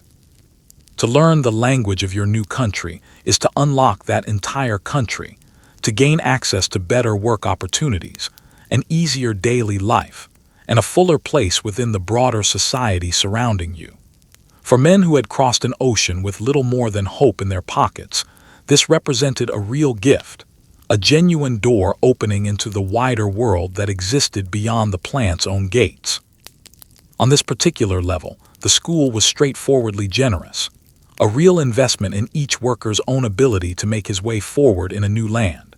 But the school taught considerably more than mere vocabulary and grammar rules, and here the whole picture grows noticeably more complicated. Alongside the language instruction came direct lessons in living itself, instruction in exactly what the company regarded as proper American habits, values, and behavior. The curriculum wasn't neutral in any meaningful sense. It carried within it a specific vision of the ideal citizen worker, thrifty, clean, orderly, and loyal, and it pressed that particular vision onto its students right alongside their verbs and nouns. Learning English at Ford meant absorbing an entire model of how one ought to be, delivered with the language itself serving as its vehicle. Nothing captured this fusion of genuine help and quiet remaking more vividly than the famous graduation ceremony itself, which really has to be pictured in the mind's eye to be properly believed. The graduating men would approach an enormous prop built to resemble a melting pot, dressed in the traditional clothing of their homelands. They would step down into it, and then emerge from the far side entirely transformed, now wearing identical American-style suits, many of them waving small American flags for the assembled crowd. Before an audience gathered to watch, the pageant enacted a kind of metamorphosis in real time, the many becoming one, the foreign becoming American, the old self visibly shed in public, and a new self stepping forward to take its place. It's a genuinely striking image, and it holds the entire ambiguity of the whole enterprise inside a single tableau. On one hand, here was a company genuinely helping immigrant men gain language skills and a real foothold in a new land, an authentic and valuable kindness by any measure. On the other hand, here was that same company staging the erasure of these men's origins as a public spectacle, casting off the clothing of their own heritage as though those origins were something requiring correction. Opportunity and control, gift and pressure, all bundled together and paraded openly before a watching audience. The men gained real, substantial things through this program, and they gave something up in the process too, and the melting pot swallowed both realities at exactly the same moment. Yet for all its sweep, this whole program of remaking didn't manage to reach everyone equally, because the celebrated $5 itself was never actually offered to every worker who genuinely earned it through honest labor. Let's talk about who was left standing outside that particular door. For all the fanfare surrounding the announcement, the famous $5 simply wasn't available to everyone. At first, women working for the company were largely shut out of the profit-sharing arrangement entirely, based on the reasoning that men were the ones responsible for supporting families. A piece of logic that cheerfully ignored every single working woman who happened to be doing exactly that herself. Young men below a certain age were frequently excluded as well, unless they could prove they had genuine dependents relying on their income. So the miracle wage arrived with an actual guest list attached to it, and plenty of hardworking people found themselves standing out in the cold, staring in through the glass at a prize they'd never be allowed to claim. Progress in 1914 arrived unevenly, and it came bundled with a very particular idea about exactly who counted as deserving. Start with the reasoning behind these exclusions, because that reasoning reveals the whole worldview underneath the policy. The company built its generous wage program around one specific picture of the ideal worker, a settled family man, supporting a wife and children entirely through his own labor. The profit share itself was designed specifically to sustain that particular man and his particular household, to make him stable and prosperous, and loyal to the company over the long term. Anyone who didn't fit neatly into that picture fit rather awkwardly into the plan, if they fit into it at all. The bonus wasn't simply a reward for honest work performed. It was a reward for being a particular kind of person, living a particular kind of life, and not everyone happened to qualify under those terms. Women bore the sharpest edge of this exclusion by far. Plenty of women worked, and worked genuinely hard, some of them supporting entire families every bit as real and pressing as any man's family. Yet the company's underlying model cast the man firmly as the breadwinner and the woman as, at best, a mere supplement to his income, and so women were largely kept from the full profit share right from the very start of the program. It didn't much matter to the company that a given woman might actually be the sole support of her entire household. The category itself had already been decided in advance, and the category firmly declared that breadwinning was fundamentally a man's role to fill. Reality was simply expected to bend itself around the assumption, rather than the assumption bending to fit reality. Young men ran into a closely related wall of their own. Simply being male wasn't automatically enough to unlock the full sum on its own. A worker often had to be above a certain minimum age, and crucially, had to be actively supporting genuine dependence in order to qualify for the complete wage. A young, single man with no family relying on his income didn't match the company's vision of the steady, responsible provider. The bonus program was specifically designed to nourish and reward. And so, he could easily find himself performing the exact same labor as the man standing right beside him, for considerably less total reward at the end of the week. The work itself was identical in every respect. The pay was not, because the pay answered as much to a man's life circumstances as it did to his actual effort on the floor. Feel the genuine sting of that arrangement from the inside for a moment. Imagine standing at your own station, performing the exact same motion at the exact same pace as the man working right beside you, and knowing full well that he collects the celebrated $5 while you do not, purely because of who you happen to be, or what your particular household happens to look like on paper. The wage that made headlines clear around the world, the number that pulled desperate crowds through the freezing gates in the first place, was, for you specifically, a thing only ever glimpsed and never actually held in your own hand. Ever watched a reward go to somebody else for work you were doing just as hard yourself, held back by a rule you had absolutely no power to change on your own? Then you already know the particular bitterness that comes with being left off that guest list. None of this erases the genuine good the $5 day accomplished for the many men who did receive it in full. But it does complicate the fairy tale considerably, and real honesty requires holding both truths in mind at the same time. The wage was genuinely transformative for a great many families, and it was also genuinely uneven in its application, generous and selective in the very same breath, a real leap forward that still carried the narrow assumptions of its particular era baked directly into its rules. Progress and prejudice arrived together here, riding side by side in the very same wagon. And to fully understand why the company reached for such a dramatic, expensive experiment in the first place, you really have to understand the desperate underlying problem it was actually built to solve, a problem hiding just behind that gleaming, headline-grabbing number. Let's talk about the revolving door. To understand why Ford did something this drastic with its pay structure, you first have to understand the problem it was genuinely trying to solve. Before this raise arrived, men were quitting in absolutely staggering numbers, because the work itself was so relentlessly dull, and so thoroughly punishing that no wage then on offer anywhere in town felt remotely worth enduring it.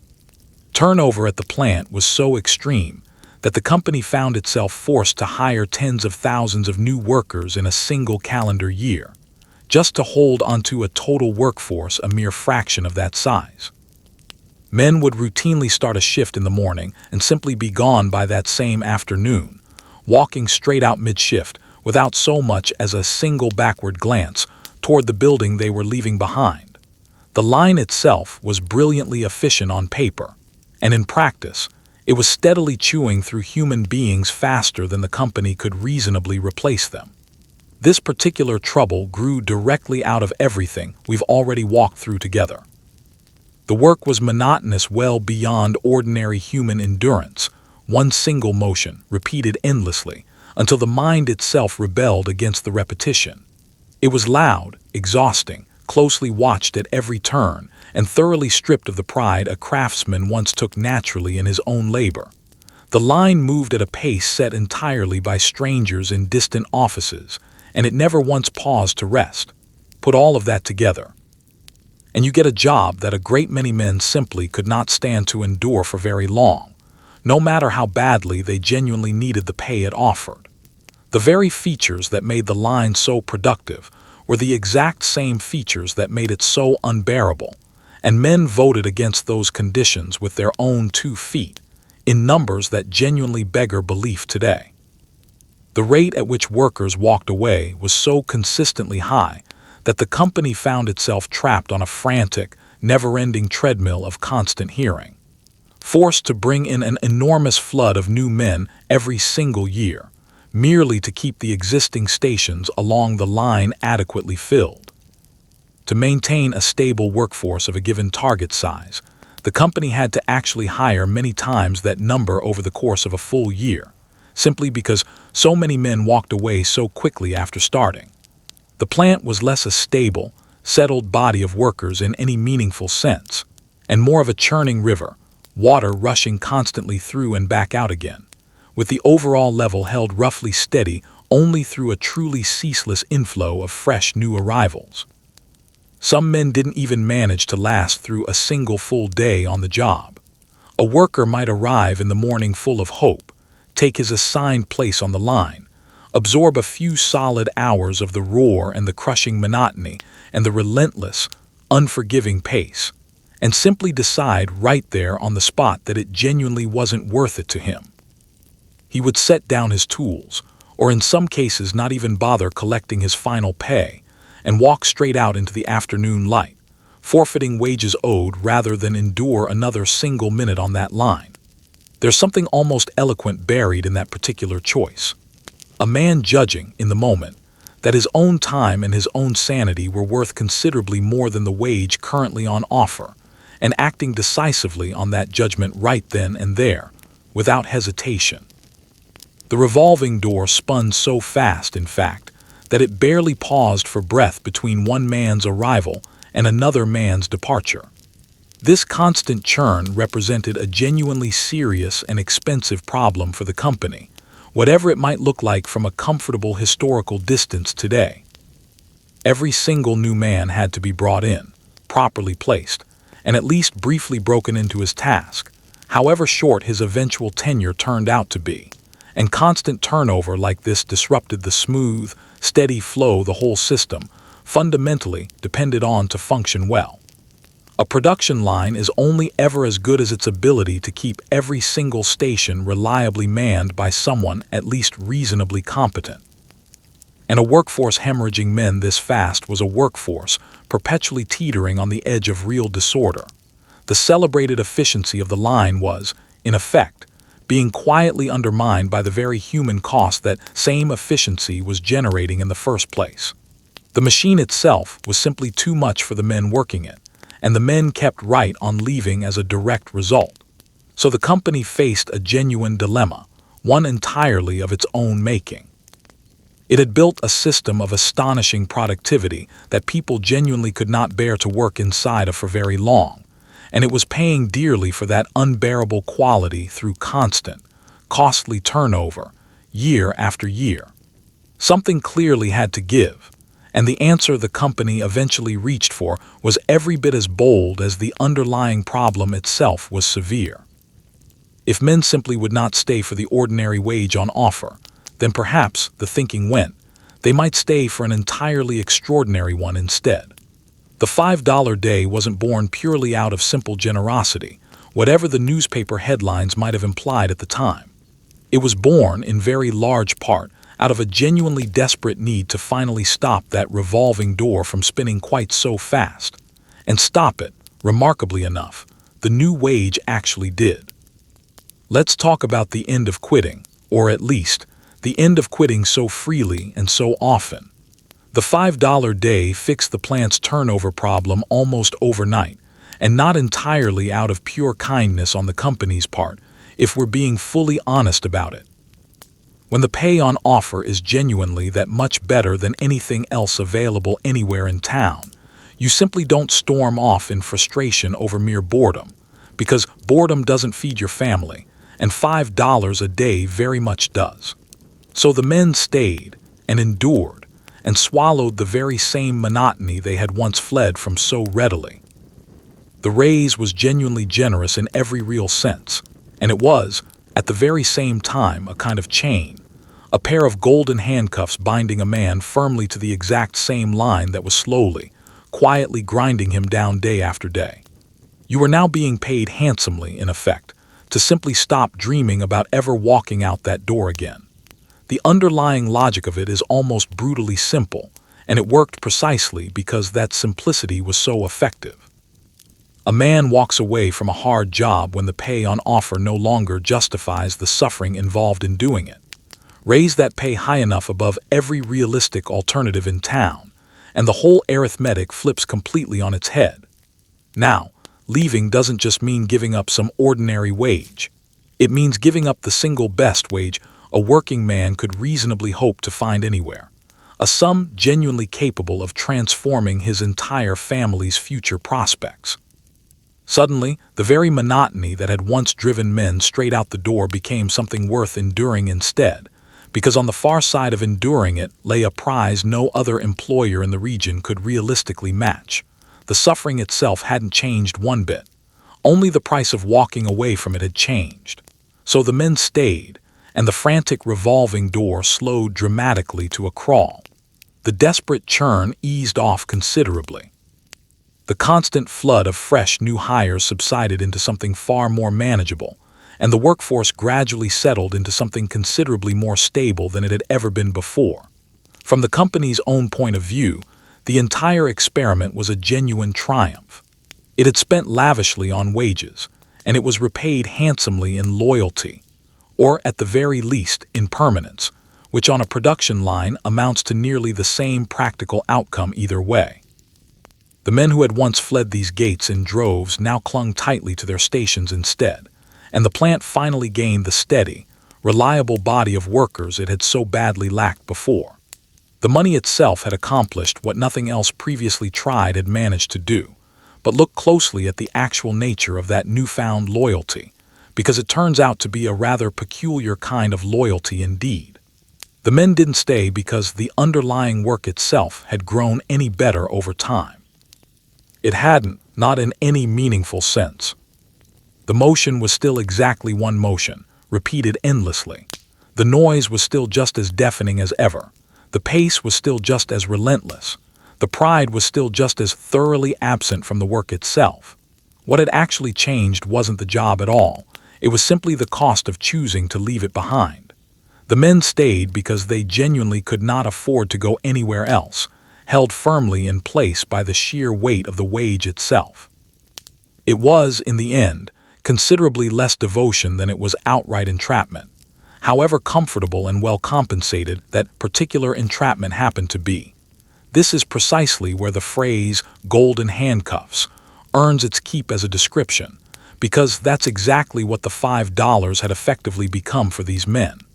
The money was real gold, genuinely enriching every man who managed to earn it in full. And it was, at the very same moment, genuine handcuffs, binding him ever more tightly to a job that was quietly, steadily wearing him down day after day.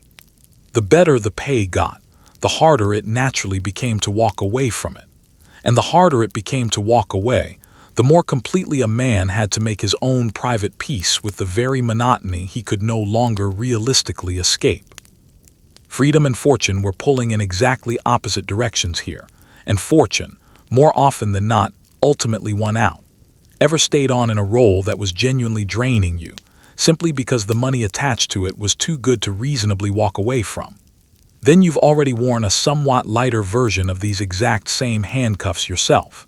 There's no simple, tidy verdict to reach here, and honestly, that's precisely what makes the whole story worth sitting with for a while. The $5 day genuinely lifted countless families toward a level of prosperity they could never otherwise have touched in their lives, and it managed to do so by chaining those very same families to labor that quietly asked them to stop dreaming of anything else entirely. Generosity and control, gift and cage, all fused together seamlessly into a single daily wage. The men got their money, and the company got its stability, and something inside each individual man had to quietly, privately settle for the terms of that particular bargain. And for some, that settling didn't come easily at all, because the human cost of the monotony didn't simply vanish just because the pay had finally risen. Let's talk about what happens when the monotony actually breaks a man.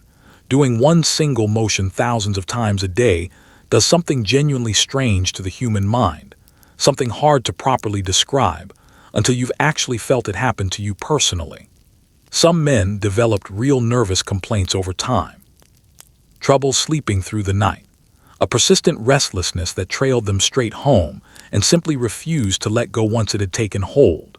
There were whispers around town of workers who could be seen twitching through the exact same gesture at their own supper table, hands still quietly assembling phantom automobiles long after the shift whistle had already blown for the day. The body adapts to the demands of the line quickly enough, it turns out. The spirit, unfortunately, isn't always quite so cooperative about following along. It turns out you can pay a man very generously indeed, and still wear a slow, quiet groove straight through the middle of his sanity in the process. The heart of the whole matter is that the human mind was simply never built to withstand such relentless, unbroken sameness. We are, by nature, creatures of variety, built to solve small problems as they arise, to shift our attention naturally from one thing to another, to feel that small, satisfying pulse of completing one task and immediately beginning the next. The line offers absolutely none of that natural rhythm.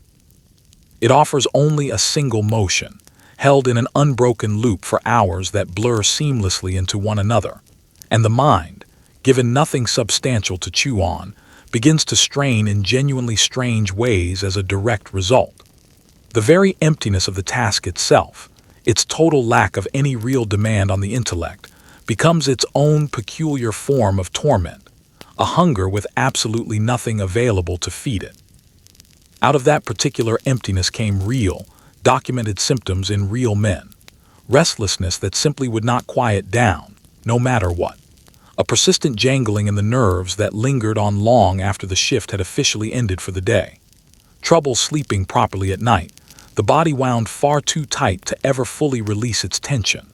A general fraying of temper and mood over time, the slow, accumulated toll of days that never varied in the slightest from one to the next. These weren't signs of any particular weakness in the men who suffered through them. They were simply the natural, predictable response of ordinary human beings to conditions that pressed on the mind in a way no earlier form of work had ever quite managed to do before. The wage itself was new to the world, and so, in its own way, was this particular species of quiet suffering that came bundled alongside it. The most haunting stories to come out of this era were of the motion itself actually following men home at the end of the day. It was said, more than once, that a worker might sit down at his own supper table in the evening and find his hand still quietly performing the day's exact gesture entirely on its own, reaching and turning for a bolt that simply wasn't there, assembling automobiles that existed only within the deep grooves the day's repetition had worn permanently into him. Whether every single such story was literally, precisely true hardly matters much in the end. They captured a real and undeniable truth underneath them, which was that the line genuinely did not stay behind at the plant when the whistle blew. It got inside a man somehow, took up quiet residence in his muscles, in his sleep, in his very nerves, and simply refused to clock out whenever he did. Sit with the genuine strangeness of that fact for a moment, because it represents the deepest cost buried inside the whole arrangement. A man's labor is supposed to end cleanly the moment he leaves the workplace behind him. His body and his mind are supposed to become fully his own again the instant he steps outside those gates. But the line pursued its workers straight past the gates and directly into their own homes.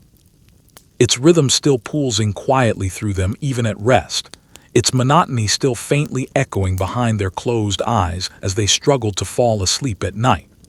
The job had, in a very real sense, colonized the man, claiming territory inside him that no wage, however generous, could ever quite fully buy back. He carried the plant within himself whether he wished to or not. Ever finished a long shift of genuinely repetitive work and felt your own hands still going through the motions, your mind still locked firmly inside that same loop hours later, long after you'd stopped working? Then you felt at least the faint edge of what these particular men endured in full, night after night.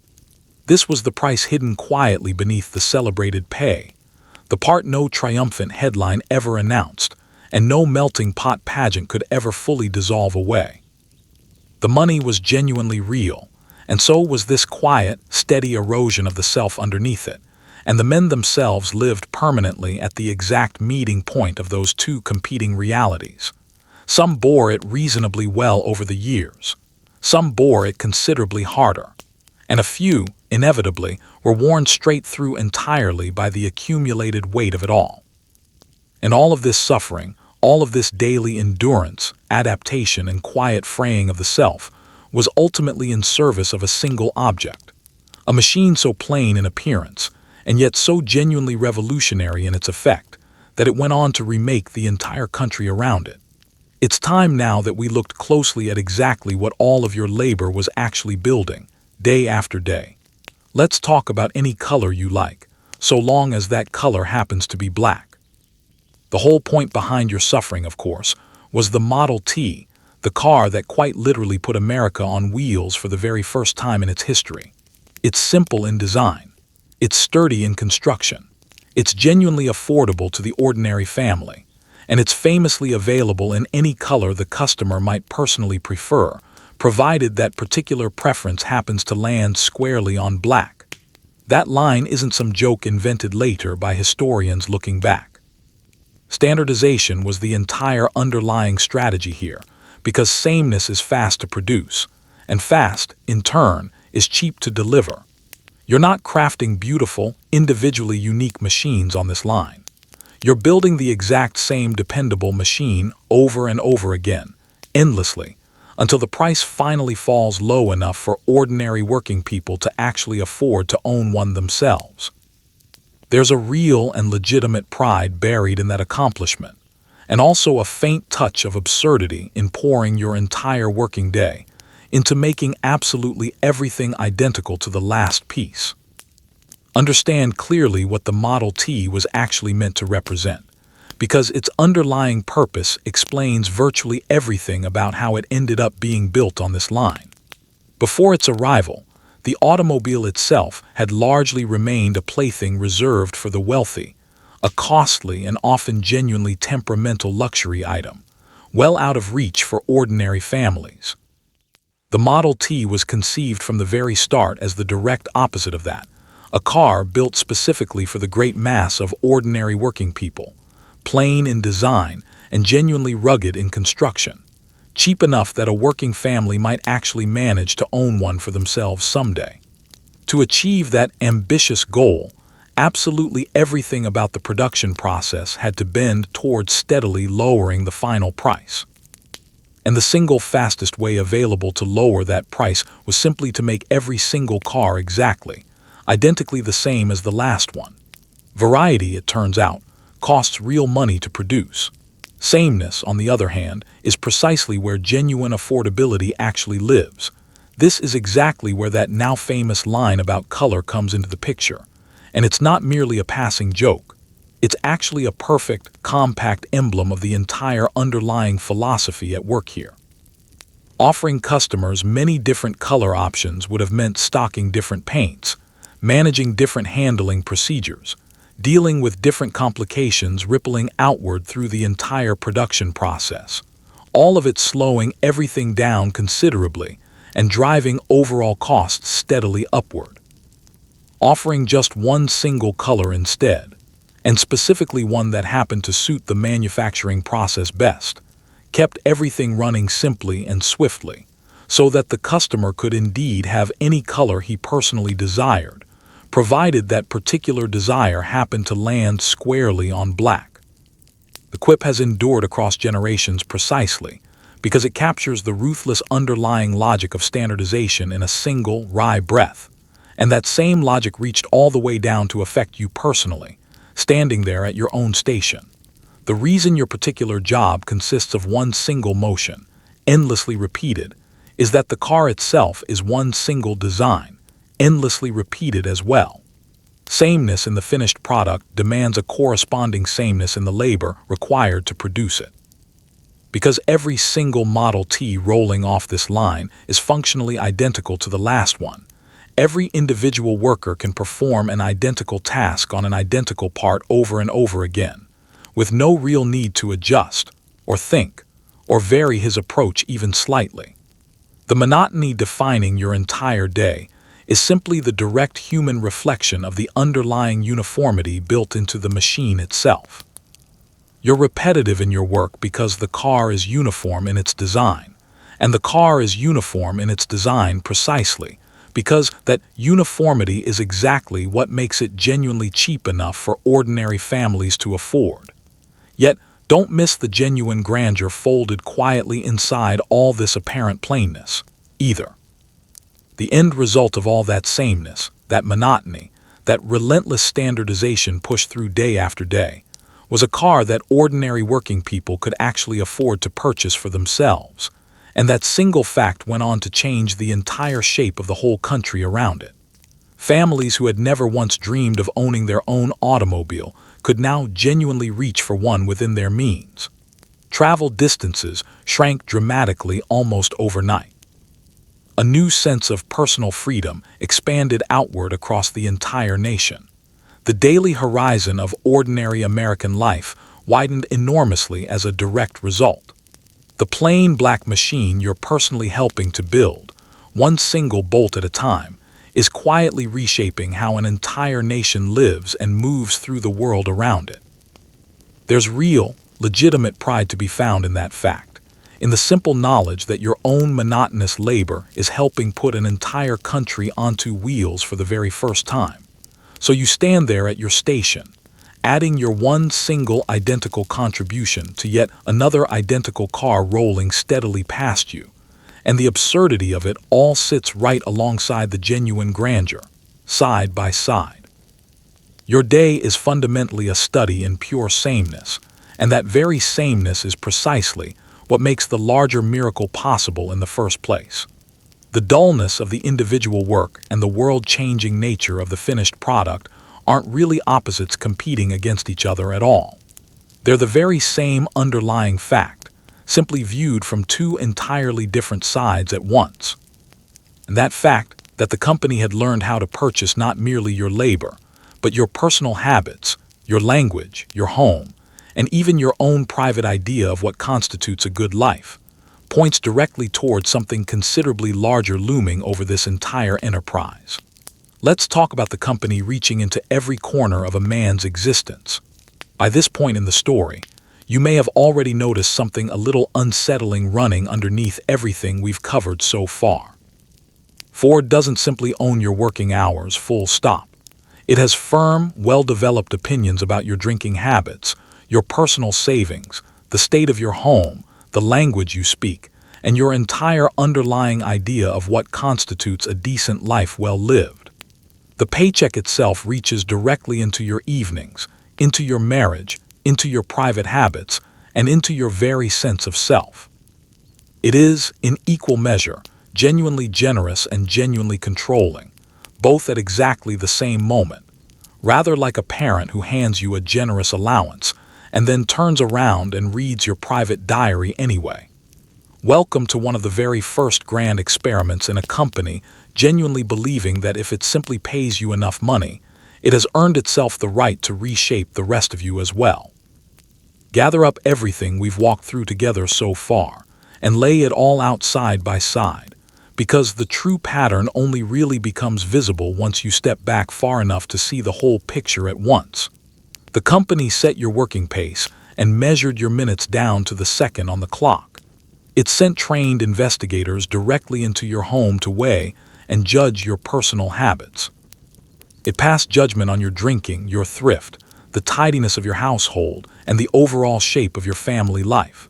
It taught you its own chosen language, along with its particular vision of proper living, and staged the public shedding of your old identity as a kind of theatrical pageant for all to witness. Each individual piece might seem, on its own, like a fairly separate matter, but stacked one on top of another, they form a single, towering ambition, the ambition to shape the whole man.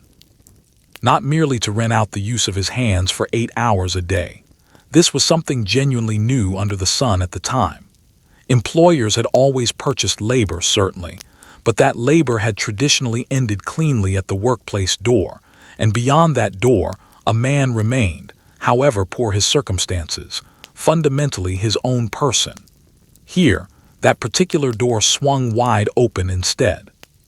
The company's interest flowed straight through it, directly into the private rooms of ordinary domestic life, into the kitchen, into the bedroom, into the quiet hours after dark that had traditionally belonged to no one but the man himself. Your evenings were no longer purely your own anymore. They had effectively become, in a very real sense, part of the job itself, subject to company standards and ongoing scrutiny, and to the ever-present underlying question of whether or not you were living exactly as the company wished you to live. The true lever behind all of this, of course, was the money itself, and that's precisely what makes the whole arrangement so genuinely subtle when you examine it closely. The company didn't simply march uninvited into your home by brute force. It arrived instead by something close to invitation, because you genuinely needed the pay, and the pay itself arrived bundled together with conditions attached. The very generosity of the wage was precisely what granted the company its reach into your private life in the first place. Refuse the scrutiny, and you refuse the bonus money along with it, and very few men in your position could genuinely afford to refuse that particular bonus. So the intrusion itself felt considerably less like an outright assault, and considerably more like an ordinary bargain freely struck. And a bargain, it turns out, is far harder to resist or resent, because you appear, on the surface at least, to be freely choosing it, even as it quietly closes in around you. Hold both of these truths together simultaneously, because neither one on its own really tells the whole story accurately. The company's deep involvement in its workers' private lives was often genuinely, sincerely meant to help them, and in a great many individual cases, it genuinely did help guiding new arrivals toward real stability and lifting entire families toward genuine prosperity they could never otherwise have reached on their own. It was, at the very same time, unmistakably also a form of control, a clear assertion that the company's own authority didn't simply stop cleanly at the factory wall. Help and control weren't really rivals here at all, competing against one another. They were partners, quietly working the exact same territory, flowing from the exact same underlying source. The hand that steadied you was, in every meaningful sense, the very same hand that judged you, and both belonged, ultimately, to your employer. Ever worked somewhere that seemed to want considerably more than just your daily effort, your loyalty as well, your public image, your entire way of being both on the clock and off it? Then you've already glimpsed the basic shape of this particular experiment, playing out generations before your own time. This was, in its own strange way, a bold and genuinely revealing vision of exactly what a company might become. an early foreshadowing of questions we still openly wrestle with today, about precisely how much of ourselves our work is genuinely entitled to claim as its own. Ford believed, quite sincerely, that paying a man well earned the company a legitimate say in the man himself, and it built that entire belief directly into a fully functioning system. Yet, for all the control involved and all the real cost extracted, we mustn't lose sight of the other half of the ledger either, the genuine, tangible transformation that actually landed in a worker's own hand on payday. Let's talk about payday itself, and about exactly what that money actually bought for these men. Still, when payday finally arrives at the end of the week, there's simply no denying the honest, physical weight of real money sitting in your hand. For the very first time in his working life, an ordinary factory worker can genuinely dream of things that once belonged exclusively to considerably better off men. A home of his own, real savings set aside, perhaps even, eventually, a Model T of his very own, the exact same car his own aching hands had personally helped to build on the line. There's a genuine dignity woven into that fact, a door swinging open at last that had remained firmly shut for generations of laboring men before him. The wage was, yes, undeniably a kind of cage, but it was also, just as undeniably, a genuine ladder upward. Very few things in the whole of human history managed to be honestly both at once, and somehow, remarkably, Ford managed to pull off exactly that combination. Feel the genuine weight of that money first, because after everything a man endured to actually earn it, the money itself was gloriously real and tangible. This wasn't some meager wage that simply vanished the instant it arrived, leaving nothing whatsoever behind except the immediate need to earn it all over again. This was a genuine sum with real room built into it, enough to comfortably cover the necessities of daily life, and still leave something meaningful left over afterward. And that surplus left over was the actual seed of an entirely different kind of life altogether. For a working man previously accustomed to living strictly hand to mouth, the mere existence of any surplus at all represented a small personal revolution. There was, at long last, genuinely more than enough, and more than enough is precisely where real dreaming finally begins to take root. With that surplus came genuine possibilities that had always belonged, until now, exclusively to other, more fortunate people. A home of one's very own, actually owned outright rather than merely rented month to month. A solid roof overhead that was truly and permanently yours. Real savings set aside against whatever hard times might eventually come. Small comforts and genuine securities that the ordinary laboring life had simply never permitted before this moment. Things that men like you had only ever watched the better off enjoy from a comfortable distance now edged suddenly within actual reach. No longer distant fantasies, but genuine plans a man might actually sit down and make for his own future.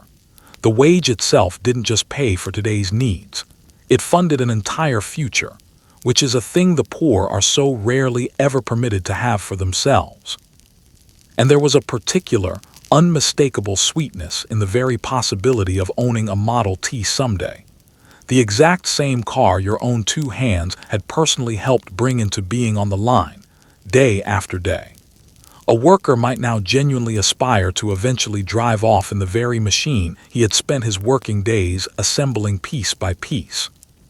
To actually possess the fruit of his own labor rather than merely producing it endlessly for the benefit of others. There's a rare and deeply satisfying circle contained in that particular possibility. The maker becoming, at last, the owner. The man standing on the line becoming, eventually, the man sitting proudly behind the wheel. The distance between simply building a thing and actually having that same thing for yourself, usually so vast for an ordinary working man, narrowed down to something a steady, reliable wage could genuinely close, given enough time and patience. Underneath all the physical possessions themselves lay something even more valuable still, which was simple human dignity. To earn enough to genuinely provide for your family, to build steadily toward an actual future, to stand as a man capable of reaching for the very things that signify a decent, respectable life, is to be granted a particular kind of respect that poverty forever denies to those trapped within it. The wage itself said, in effect, that your labor was genuinely worth something substantial in the world, that you were not merely a replaceable pair of working hands, but a man fully capable of building an actual life for himself and his family. After all the monotony and the noise and the constant scrutiny, that simple affirmation carried real and lasting power. The money bought material goods, certainly, but it also bought genuine standing in the world. And standing, it turns out, is never a small thing to a man who has never had it before. So the ledger here simply will not balance out neatly, and honestly, it probably shouldn't. The very same arrangement that chained a man firmly to the line and reached deep into his private home life also genuinely lifted him and his entire family toward a level of prosperity and dignity they could never otherwise have known in their lives. Cage and ladder, both simultaneously true, both true at exactly the same moment. That's the hard, honest shape of the $5 day, and it resists any tidy, comfortable verdict one might wish to reach about it. The man paid a real and substantial price, and he received a real and substantial prize in return, and the two remain permanently tangled together, well beyond any clean, easy separation. And even as one particular weary worker carried his hard-earned pay home to his private dreams that evening, the great machine he served didn't so much as pause to notice, because the line, unlike the man himself, never actually needed any rest at all. Let's talk about 3 separate shifts, running the clock all the way around. That shorter 8-hour workday wasn't simply a generous gift handed down to your weary, aching feet out of pure kindness. Trimming the workday down from 9 hours to a clean 8 allowed the company to run 3 complete shifts instead of merely 2, keeping the entire plant roaring along, fully operational, 24 hours a day without interruption. So while you're dragging your own exhausted body home for the night, another man entirely is already sliding smoothly into your recently vacated place, at the very spot you just left behind, performing the exact same motion you had just finished performing yourself. The line itself never sleeps, never pauses for even a moment, never so much as yawns once, the entire day and night through. You're thoroughly wrung out by the end of your shift, and somewhere directly behind you, the machine simply carries on exactly as though you had never once been there at all, which, to the machine itself, is entirely and precisely the point of the whole arrangement. Look closely at the underlying arithmetic behind that celebrated 8-hour workday, because it turns out to be considerably cleverer than pure, simple kindness alone. A single day holds 24 hours total, no more and no less. Divide that day into shifts of 9 hours each, and you simply cannot fit 3 clean, complete shifts into the available time. Trim each individual shift down to exactly 8 hours instead, though, and suddenly 3 of them lock together absolutely perfectly, covering the entire 24-hour day and night with no gap whatsoever left between them. So the shorter workday, which certainly did genuinely ease the physical burden resting on each individual man, also happened, quite conveniently, to unlock round-the-clock production for the company at the very same time. The gift handed to the worker and the gift handed to the company arrived bundled together inside the very same single reform, which is not really a coincidence at all when you examine it closely, but rather a deliberate design choice from the very start. The direct consequence of all this was a plant that genuinely never stopped running, not even for a moment. Where previously the machinery itself might have rested quietly whenever the workers went home for the night, now there were always workers present on the floor, 3 separate waves of them washing steadily through the building in careful rotation, keeping every single station manned continuously, and every belt moving smoothly through even the very deepest hours of the night. The lights inside burned continuously. The stamping presses kept right on pounding away. The finished automobiles kept flowing steadily off the far end of the line, even while much of the surrounding city slept peacefully outside its walls. The plant itself had effectively become a thing entirely without a bedtime of its own, a great mechanical heart beating steadily onward through both darkness and daylight alike, entirely indifferent to whatever hour of the clock happened to be showing at any given moment. There's something quietly striking, if you really sit with it, in the specific image of your own replacement arriving at your station just as you're departing for the night. You finish your shift, thoroughly drained and aching all over, and you turn away from your station. And behind you, a completely fresh man immediately steps into the exact spot you've just vacated moments before and begins performing the exact same motion you had only just laid down yourself. Your own departure doesn't create any pause whatsoever in the process. It simply creates a clean handoff instead. The work itself doesn't wait patiently for you to go home and recover. It simply passes seamlessly to the next available set of hands and continues right on without so much as a single hitch, as smooth and uninterrupted as if you had merely blinked once, rather than actually gone home to sleep for the night. That seamlessness carries within it a genuinely humbling message, if you allow yourself to really hear it properly. To the line itself, you were never truly indispensable, not for a single moment. You're simply a position that needs to be filled by someone, and the very moment you happen to step away from it, that position gets filled immediately by somebody else entirely. Your own absence gets erased almost instantly, as though it had never happened at all. The machine's endless, tireless motion depends not on you specifically as an individual, but merely on someone, anyone at all, willing to occupy your place and faithfully perform your particular motion in your stead. There's a real loneliness buried in that realization, the quiet knowledge that the great ongoing work simply rolls on entirely undisturbed by either your presence or your eventual leaving, that you matter to it only ever as a shape that must be filled by somebody, day after day. And so the plant runs on steadily through the night behind you as you walk away, tireless in exactly the way you are thoroughly exhausted, permanent in exactly the way you are merely passing through on your way to somewhere else. It represents perhaps the deepest difference imaginable between the man and the machine, laid completely bare for anyone willing to look closely. The machine needs no rest whatsoever, feels no monotony of its own, carries nothing home with it at the end of a shift. While you, by contrast, need every scrap of rest you can possibly seize before the entire cycle of the day begins all over again tomorrow morning. The line's fundamental endlessness is precisely what your own basic humanity simply cannot ever hope to match, and the gap between those two realities is exactly where all of your accumulated weariness ultimately lives. Now thoroughly wrung out and quietly replaced behind you, you turn at last toward home and toward the cold, dark journey that still lies ahead of you back through the sleeping city. Let's talk about going home in the dark. The whistle finally blows at long last, and you rejoin that same great gray river of men once more. Only now it flows steadily in the opposite direction, out into a Detroit night every bit as bitterly cold as this morning's had been.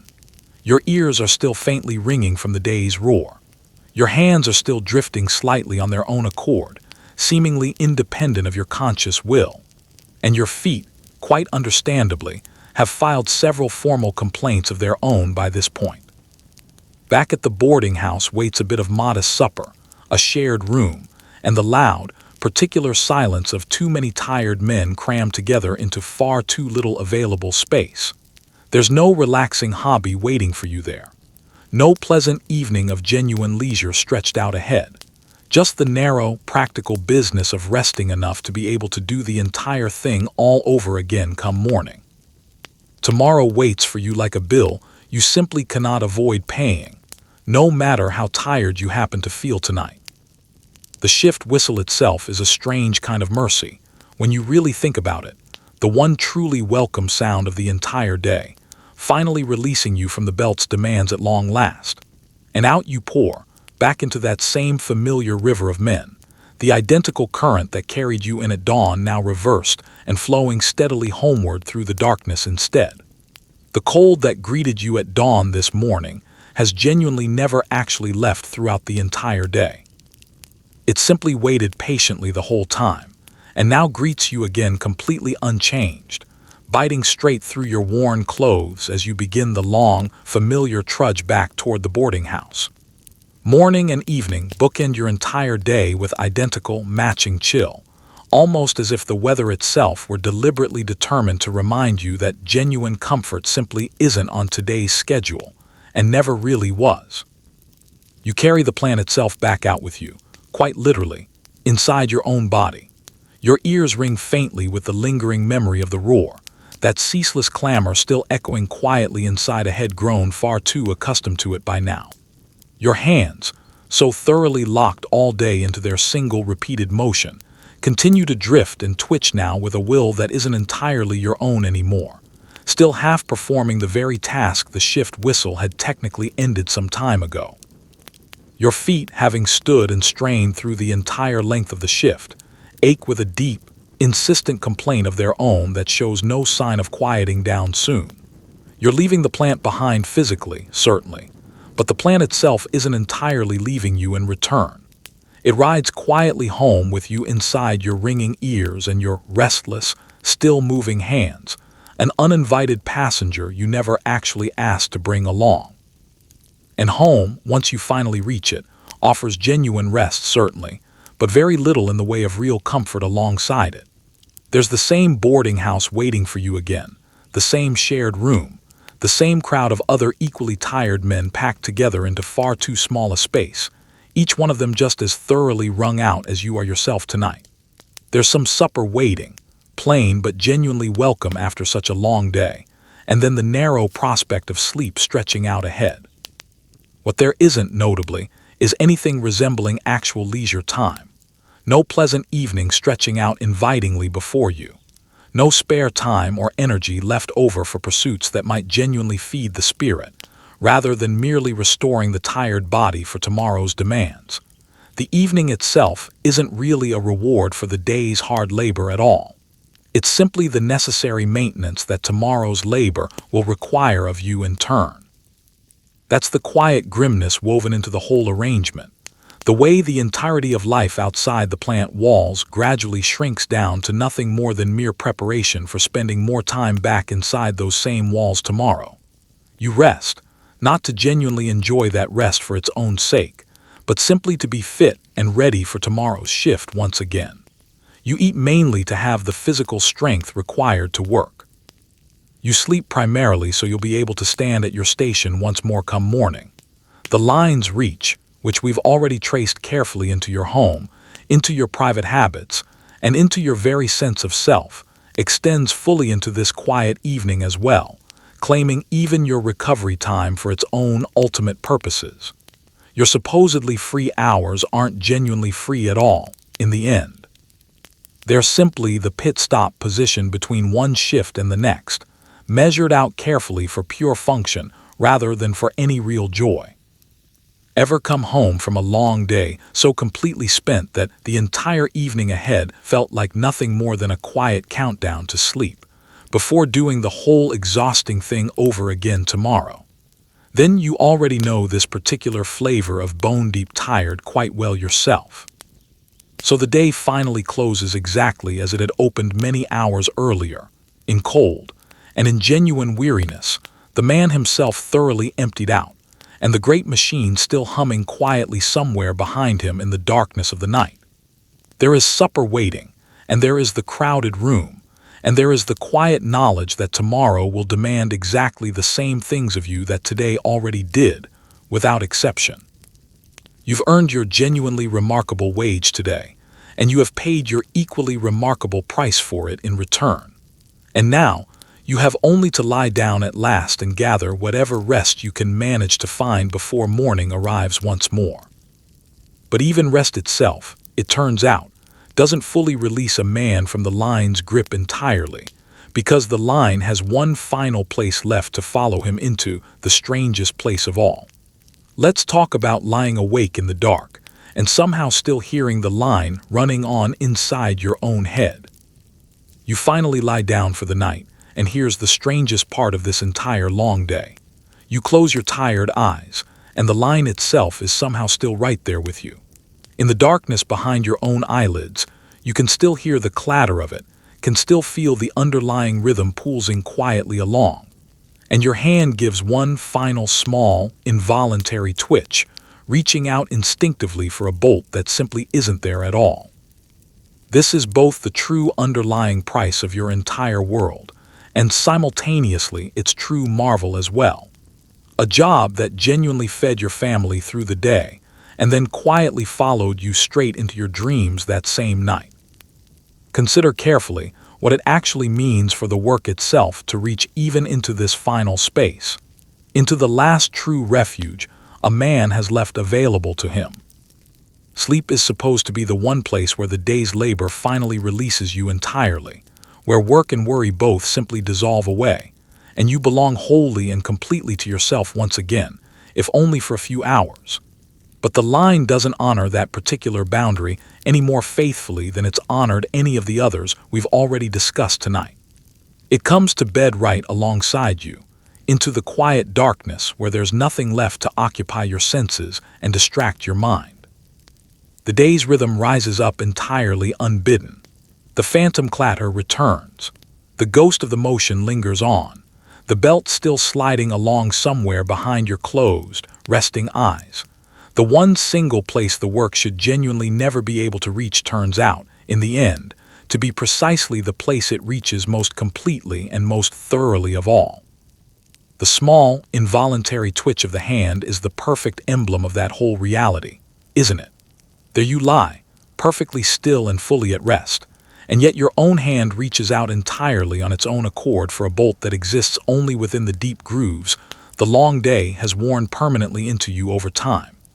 Your body has learned that particular motion so thoroughly and so completely that it performs it now entirely without you, there in the darkness, completely unasked for.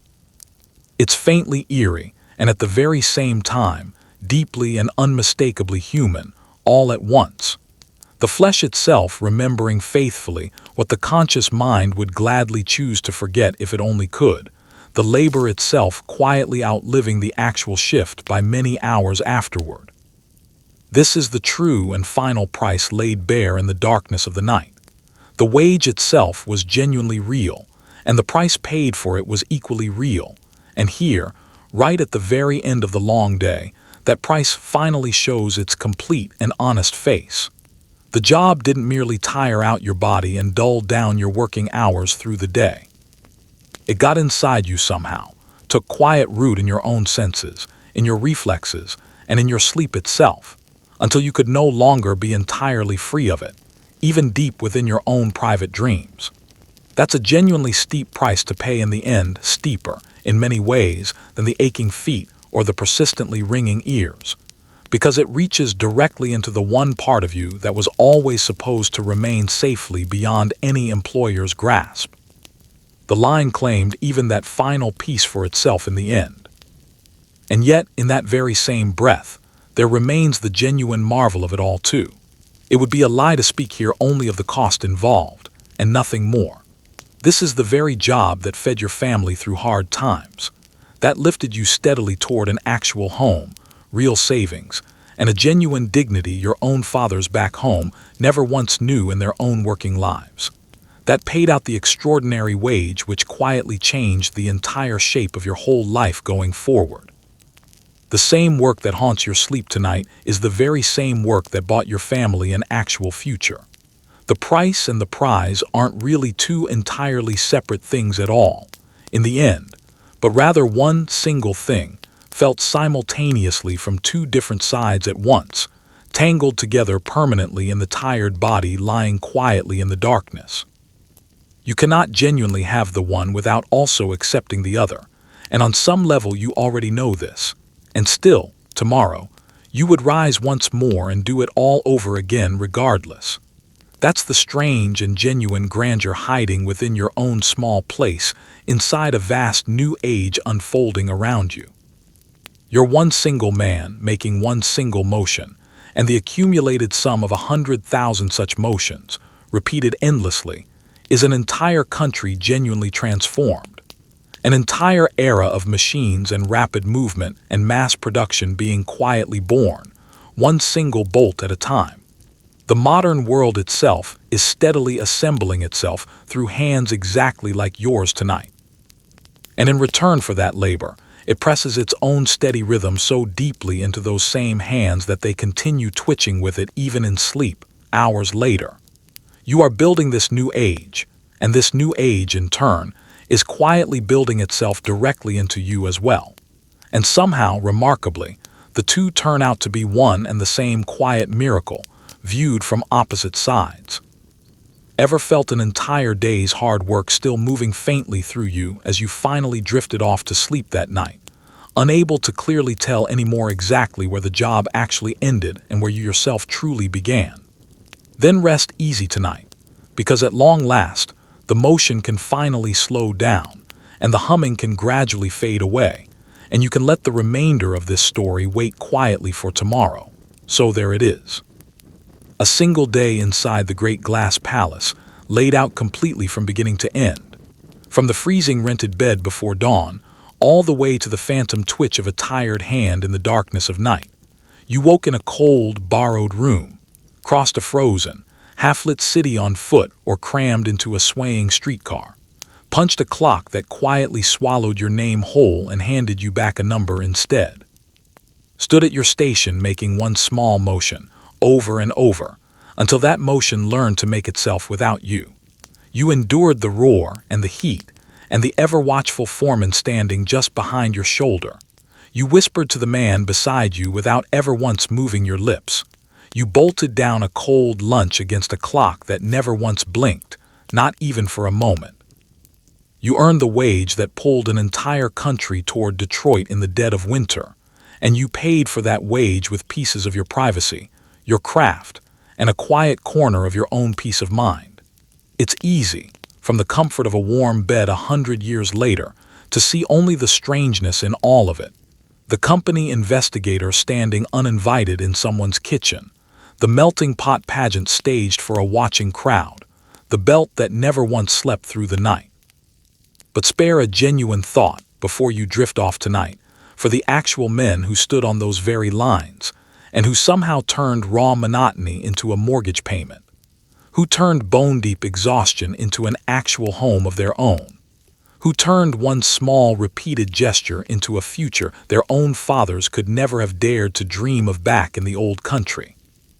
They built the modern age quite literally one bolt at a time, and they let that age quietly build itself into their own hands, and into their own sleep, and they rose again the very next morning and did the entire thing over, because that is simply what people do when the door in front of them, however narrow, is still a door. They walk through it, whatever the walking ultimately costs them. History, it turns out, is absolutely full of that same stubborn, hopeful arithmetic, playing out again and again in different forms across different generations. The freezing boarding house room, the endless gray river of men flowing toward the gate each morning, the single nut fastened 10,000 times over, the knock on the front door from a stranger asking questions about your private life, the whisper passed sideways down the line without a single visible movement of the lips. None of it was easy, and very little of it was fair by our own standards today, looking back with the comfortable distance of over a century between us and them. And yet out of all of it came something undeniably real, a wage that changed lives, a car that changed a country, and a quiet, largely unwritten history of ordinary men who simply endured, because enduring was the only path available that led anywhere better for the people they loved. Think, for one more moment, about that $5 day glowing in the newspapers of January 1914, about the crowd standing shivering in the bitter cold outside those gates, each man clutching some private version of the exact same hope.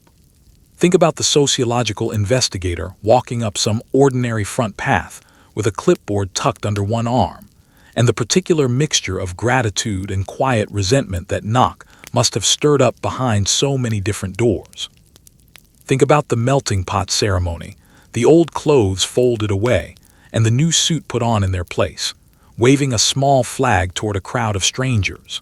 Think about the noise, that endless wall of sound that never once let up, and about the small, stubborn miracle of two men managing to speak to each other anyway, out of the very corners of their mouths, refusing to let the roar completely swallow their need for one another's company. And think finally about that one last image we left on, a tired man lying still in the dark, his hand giving one final small twitch toward a bolt that simply wasn't there anymore. That image holds the whole story inside it, really, if you sit with it long enough. The line reaching further than any employer before it had ever quite dared to reach, past the factory gate, past the front door of the home, and straight into the deepest, quietest hours of a man's own private rest.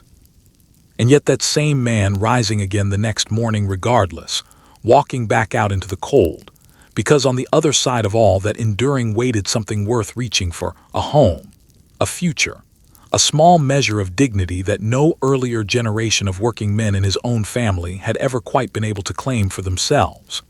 That is the strange, tangled shape of the story tonight. Not a simple tale of villains and victims, but something messier and more honest than that. A company that was, in the very same breath, generous and controlling. A wage that was, at once, a genuine gift and a quiet cage.